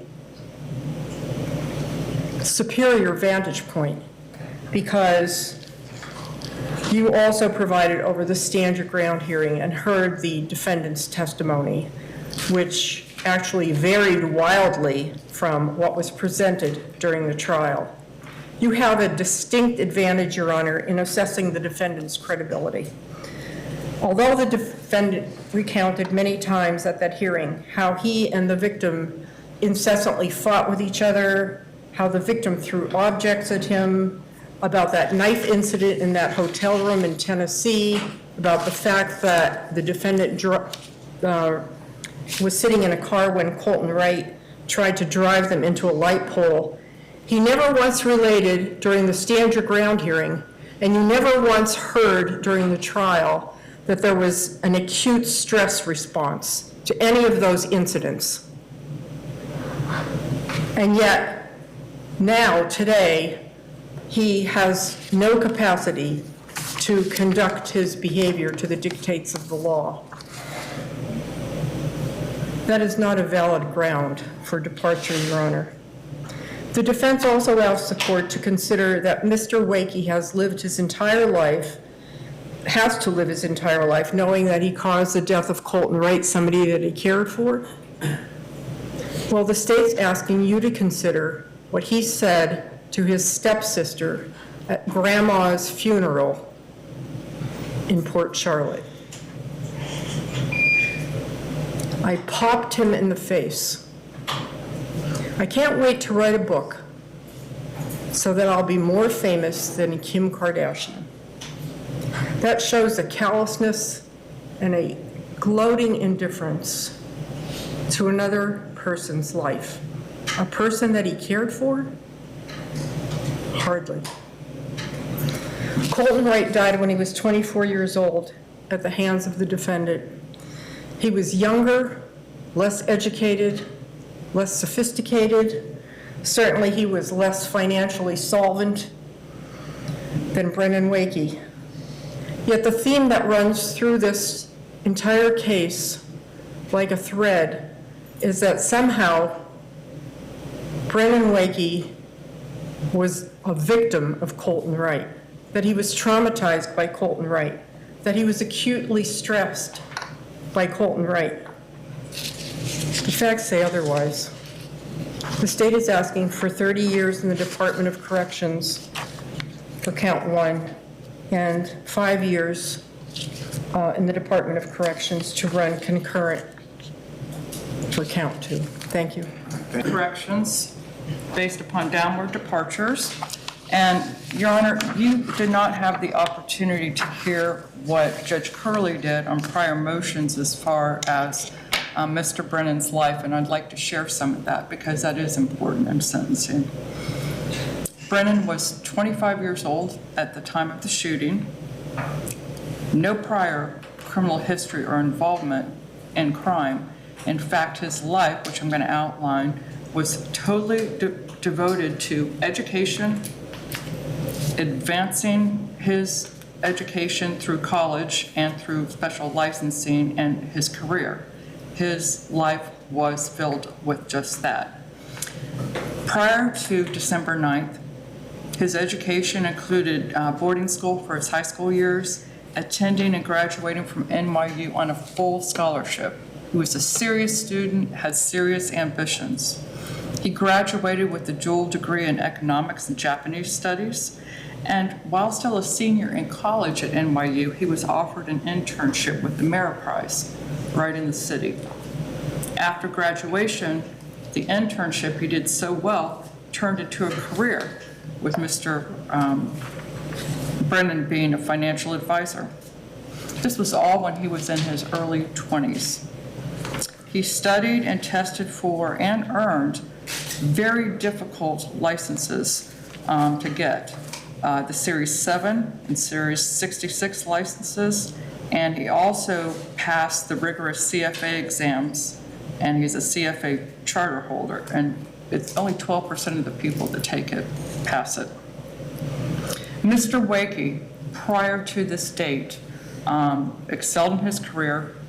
After this date and this tragic event, he lost his job and his career with Ameriprise. Your Honor, the state has presented no evidence based upon Mr. Wakey's history prior to December 9th, 2021, which would in any way suggest or support that he is violent, criminal, or murderous, or a danger to this community. There's nothing about his history since then which supports any argument that he poses any threat to the community or to others. In fact, Johnny Sage, his partner of 4 years, gave you specific examples of how involved and giving he was to the community and still will be when he gets out of prison.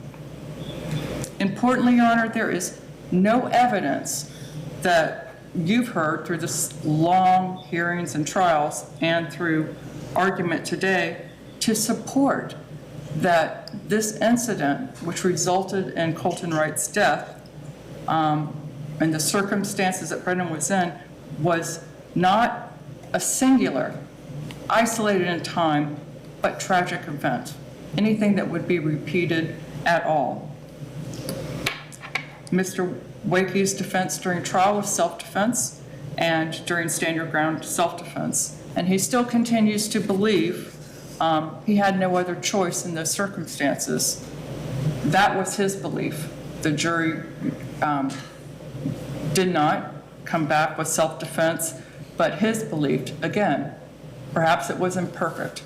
But, Your Honor, look at everything he did and worked for. Is he going to lightly fire a gun at someone? Is he going to lightly throw his life away? And we contend that everything that Brennan was and is supports that he would not do this, but for believing that he had to.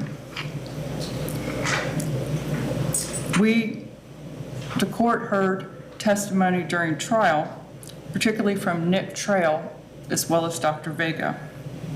There was evidence, substantial and competent evidence that would support self-defense. And again, the jury came back with a manslaughter, a lesser, but there was plenty to go to the jury that it was self-defense and was justified. And the facts that you heard during trial, Your Honor, we believe support there's a basis for downward departure. Downward departure under 921-0026, and we'll start with F. The victim was an initiator, willing participant, aggressor, or provoker of the incident.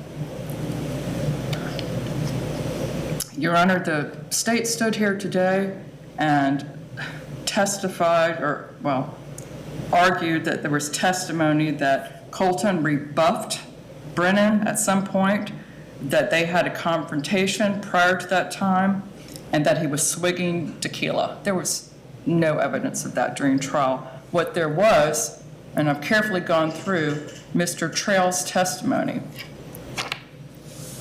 Again, Colton Wright repeatedly called Brennan Wakey to join Nick Trail, so there's no evidence that he went over there with any bad will or knowing that there was confrontation. Nick Trail indicated that prior to Brennan arriving and after he arrived, that Colton Wright smoked methamphetamine from pretty much the whole time, and Dr. Vega testified that Colton Wright had a very high level of methamphetamines in his system, as well as metabolized amphetamine. And he described that as being a result of having been smoking meth for a while and metabolized into another substance. You know, there's no question what everything that we've heard about Colton Wright's childhood and his childhood friends and the letters that we read that he was positive and light. That's why Brennan chose to get with him, and he saw that in him. And when he wasn't that way, he hoped his help would get him back to that. But the problem is, Your Honor, his methamphetamine use turned him into a monster. and he was a monster that night. Dr. Vega testified, and that's something that we weren't there, that Brennan had to deal with. A methed up guy who was as angry and aggressive, these are Nick's words, as he's ever seen him. Nick Trail testified during trial that he saw Colton Wright holding the glass margarita bottle over his head while moving aggressively towards Brennan. That was participant, aggressor, or provoker. Colton circled around the area with the bottle and circled in a small area in front of Brennan. And you were able to see pictures of that area in front of the bed near the bathroom door before the partition, and circled in the small area in front of Brennan, who was sitting on the bed. You heard, one of the state's questions to Dr. Russell is, why didn't he leave? There's no question he couldn't leave. Nick Trail confirmed that the only opening out was past the partition to the door, and that Colton Wright was swinging the bottle and in that area, and to get out, he would have to go past him in the swinging area. That's the state's witness. Nick Trail testified that Colton moved from side to side and forward and backwards towards Brennan, who was sitting on the bed while swinging the bottle. That's an aggressor. That's a willing participant. That's a provoker. And the state said, there's no evidence to suggest that Colton was near him or over him because there wasn't blood all over the place. And we heard from Dr. Vega saying that the wounds in the face indicate inches or up to 1.5 feet. And we heard Nick say that Brennan, and there's a typo, Your Honor, I'm sorry, page 5D, it said he swung the bottle, that he was less than 2 feet from Brennan when he swung the bottle over his head. Brennan held, this is testimony from Nick, held and pointed his firearm at Colton only after Colton came towards him swinging the bottle. Importantly, Colton did not retreat or stop advancing towards Brennan after he saw Brennan holding the gun. And Colton's father and stepmother's letter indicate that's what you do. You hold it to get someone to stop, not kill him. He did. He held the gun right here, and Colton didn't stop. And I'm convinced that's because of the level of meth in his body.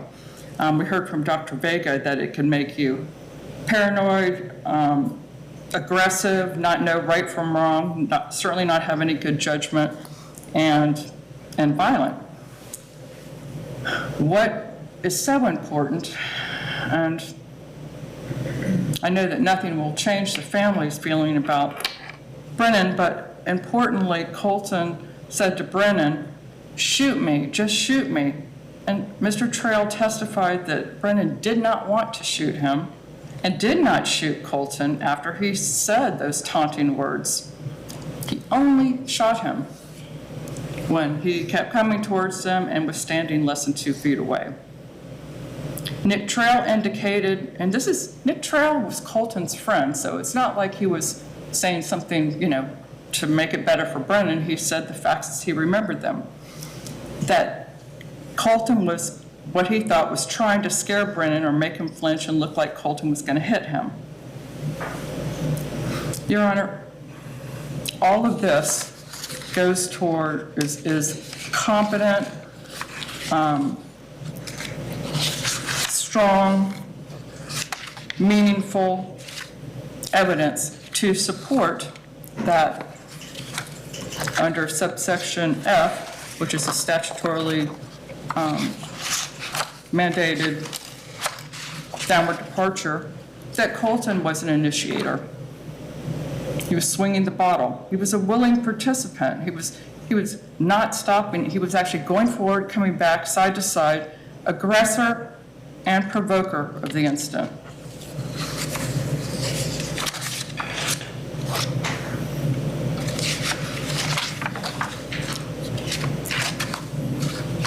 Going towards, the state argued that this was an intentional act by Brennan. I think the jury found that, and Nick Trail indicated that before shooting him in that instant. And after shooting him in that instant, he had the gun down and his eyes were as wide as they could possibly be. He thought he was in shock. That is not someone who was really happy and gleeful about killing someone.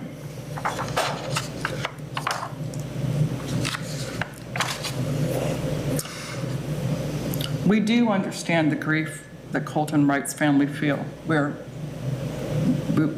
people that have lost people, and sometimes in horrible ways. We do. But, they talked about Brennan being, free and living his life for 4 years. Again, he was on a monitor. And you heard how, even on a monitor, he gave and gave and gave, and did and did and did for people, and didn't bring them down. But Mr. Wakey also has to live his entire life knowing that he caused the death of someone that he cared very much for. Would never have done that if he felt like he had to. Believed he had no choice, but he also has to live with, Your Honor, the knowledge that his entire life that he worked for, including the loss of his career, the loss of his good reputation through the press, and all of the efforts made with the press to malign him and his reputation, and ours as well, but it's Brennan. His actual freedom, Your Honor, is forever altered, changed, or ruined. And we would ask that the court consider those losses that Mr. Wakey had suffered and will always continue to suffer all of his life. We also believe, under mitigating circumstances, that Brennan's capacity to appreciate the criminal nature of the conduct or to conform that conduct to the requirements of law was substantially impaired by the acute stress that he was feeling as he was just trying to save his life. He wanted to get out of there, he couldn't. And Dr. Russell testified to all of that, including that it's just a primary save yourself, I've got to get out of this, that fortunately most people don't have to deal with, a life-threatening, what are you going to do? And you could talk to 1 million women that have been raped, and every situation is different. 1 million people that have been trying to be killed, what did they do? Did they submit? Did they act out? Were they frantic? Were they calm? Were they not? Nobody knows until they're in there.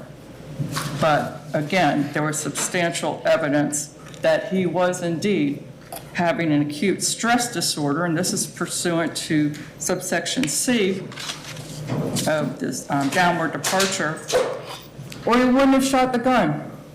He held the gun before. That didn't stop Colton. He begged, wouldn't stop Colton. He couldn't get out of the room, wouldn't stop Colton. Colton came on and on and on and on. And also knowing how Colton was on methamphetamine, and he was very much on it that night, that he was not going to use any judgment himself. Those are the things that were in his head. We weren't standing there, but you've heard about him. And he just acted. And that included, leaving when he did. Did he do everything right? No. I mean, it's not the law to stay, I don't think, to stay and report a crime. A lot of people do, some people don't. And that action and wanting to get out of the situation, he wasn't really thinking of the best option then. He was undergoing that stress disorder. Your Honor, we'd also argue one that is not statutorily mandated, but we would ask that you consider that the statute is really a non-exclusive list of mitigating factors. And the court can consider it if it is consistent with legislative sentencing policy. And we would argue, Your Honor, that Florida has a very strong stand your ground law, as well as justifiable use of force. While the court did not grant our stand your ground motion or the JOA, and the jury did not come back, again, I would argue, and I think the court would agree, there was ample and plenty of evidence to support self-defense, and that it was a self-defense defense, although the jury's verdict found it to be imperfect, that you consider that. This is not a case in which someone did a drive-by shooting.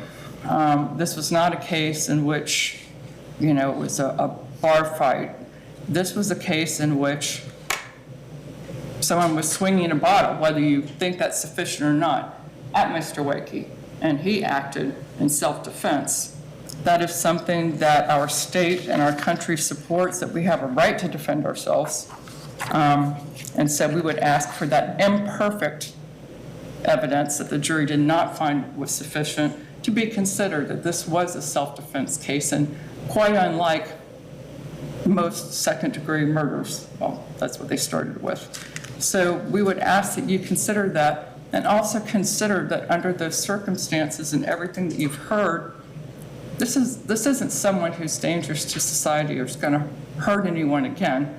Hopefully he'll never be in a situation where he feels his life is at risk. But he's a community giver, not a community menace. And yes, we know that Colton died, and we know the grief of the family, but would ask that you take that into account with everything that Mr. Wakey is, and find, based upon the evidence, that doing a downward departure is, and I believe the language is,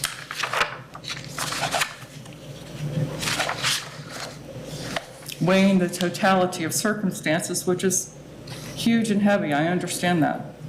But make a determination that a downward departure is the most appropriate option for Brennan Wakey for manslaughter in the circumstances that he was in, the circumstances of his life before, no criminal behavior, the circumstances since this occurred, who he is, and is it necessary to imprison him for the amount of time that the state is asking for.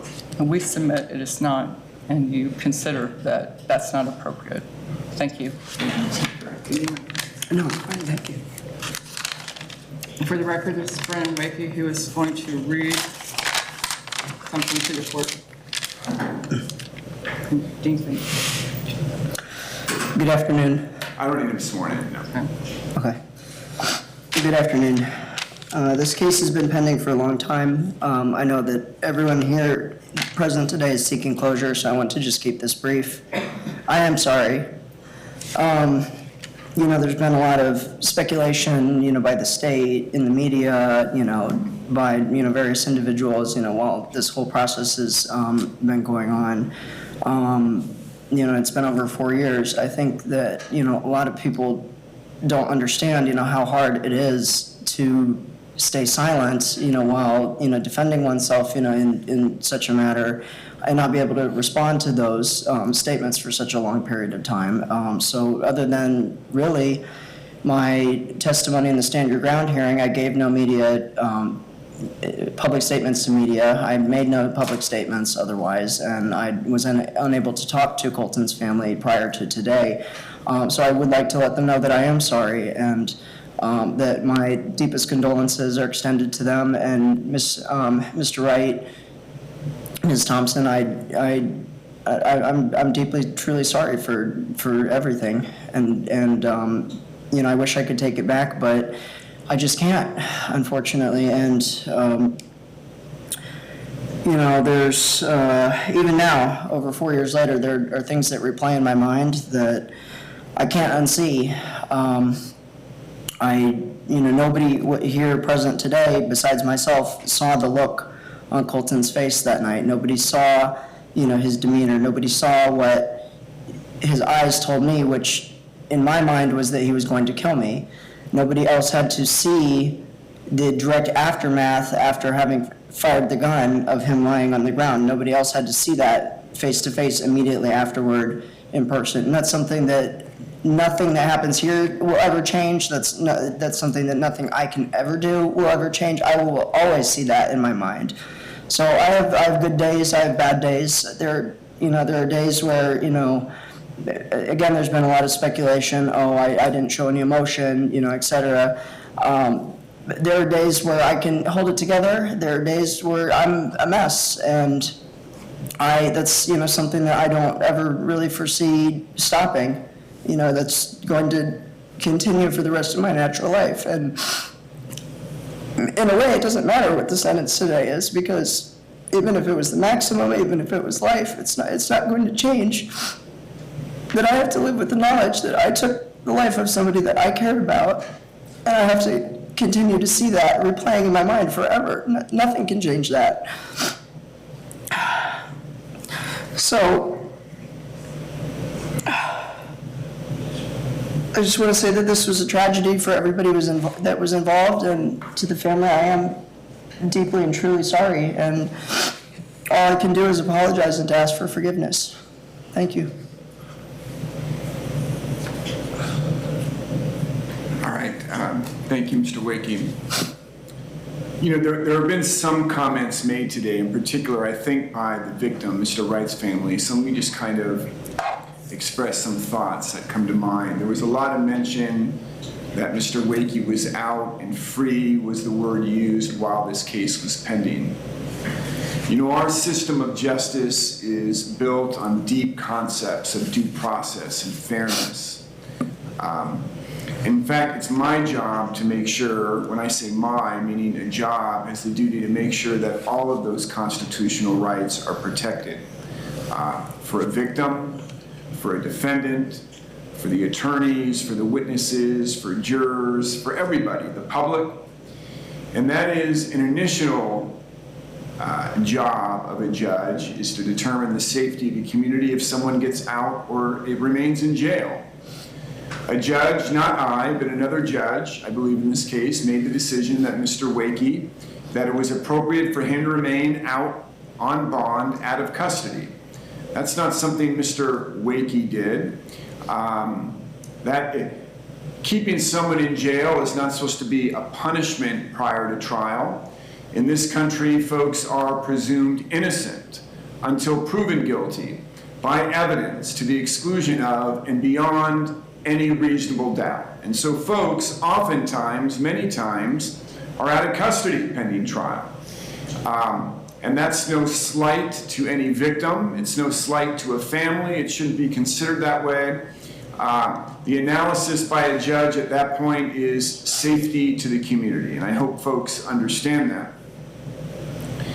I'll touch on it just a moment. Mr. Wakey mentioned that he was not able to speak. I think the victim's family probably understands.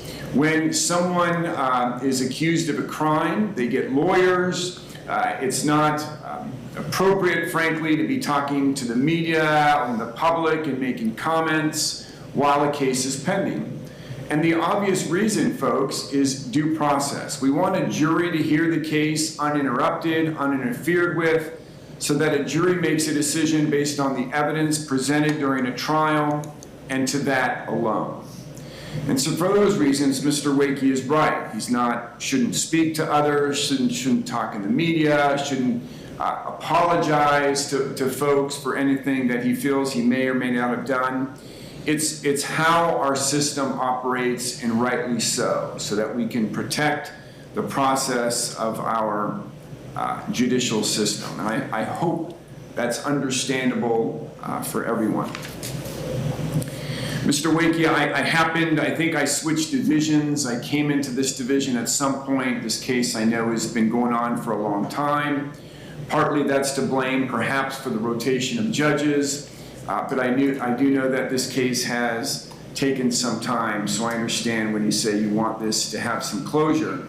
For you, and I'm sure for Mr. Wright's family, of course. I came in, I think, to the case when we had a stand your ground hearing. That is a decision the court has to decide whether or not the case should be barred or precluded from bringing forward charges against you based on the concept of self-defense. I found that the state had established and was able to prove your guilt in this case, and that it would be up to a jury to decide if self-defense was valid in this case, and I denied your motion for this case to be dismissed. We eventually got to trial, I think fairly recently. Your case was presented to a jury, and the jury also did not believe in the self-defense. They believed that you did in fact commit an intentional act that resulted in the death of Colton Wright. I am going to, at this time, although the defense has established by competent evidence the reasons for departure, I'm going to find that a departure is not appropriate. I've considered all the evidence. Again, I've sat in hearings and trials. I was here for the jury trial. I presided over the jury trial. I've listened to your family and your friends, your mother who's present on the phone today. I've read the letters that have been presented from your family and friends and from Mr. Wright's family and friends, and I will sentence you as follows, taking everything into consideration. I will adjudicate you guilty of the charge of manslaughter. I will sentence you to 25 years in the Florida State Prison. You shall receive credit for all time served, including today. As to the charge of tampering with the physical evidence, that is your destroying the photographs, deleting them, the evidence in this case, which was able to be retrieved and presented and shown to the jury in these thumbnails, I will adjudicate you guilty and sentence you to 5 years in the Florida State Prison. Both of these counts will run concurrent with each other. He'll receive credit for all time served on each count. I'll order that you have no contact whatsoever with the victim's family in this case. I'll order and reserve on restitution. I'll set as a civil judgment against you the court costs, a $100 fee to the state attorney. The bailiff is going to take your DNA this morning, or rather this afternoon, unless you provided them before, as well as your fingerprints. Mr. Wakey, you have 30 days to appeal the judgment and sentence of this court. If you cannot afford an attorney for that appeal, one will be appointed to represent you. The court will be adjourned. All rise. Court's in recess. And the next write me. Yeah. I'll let you know. Okay.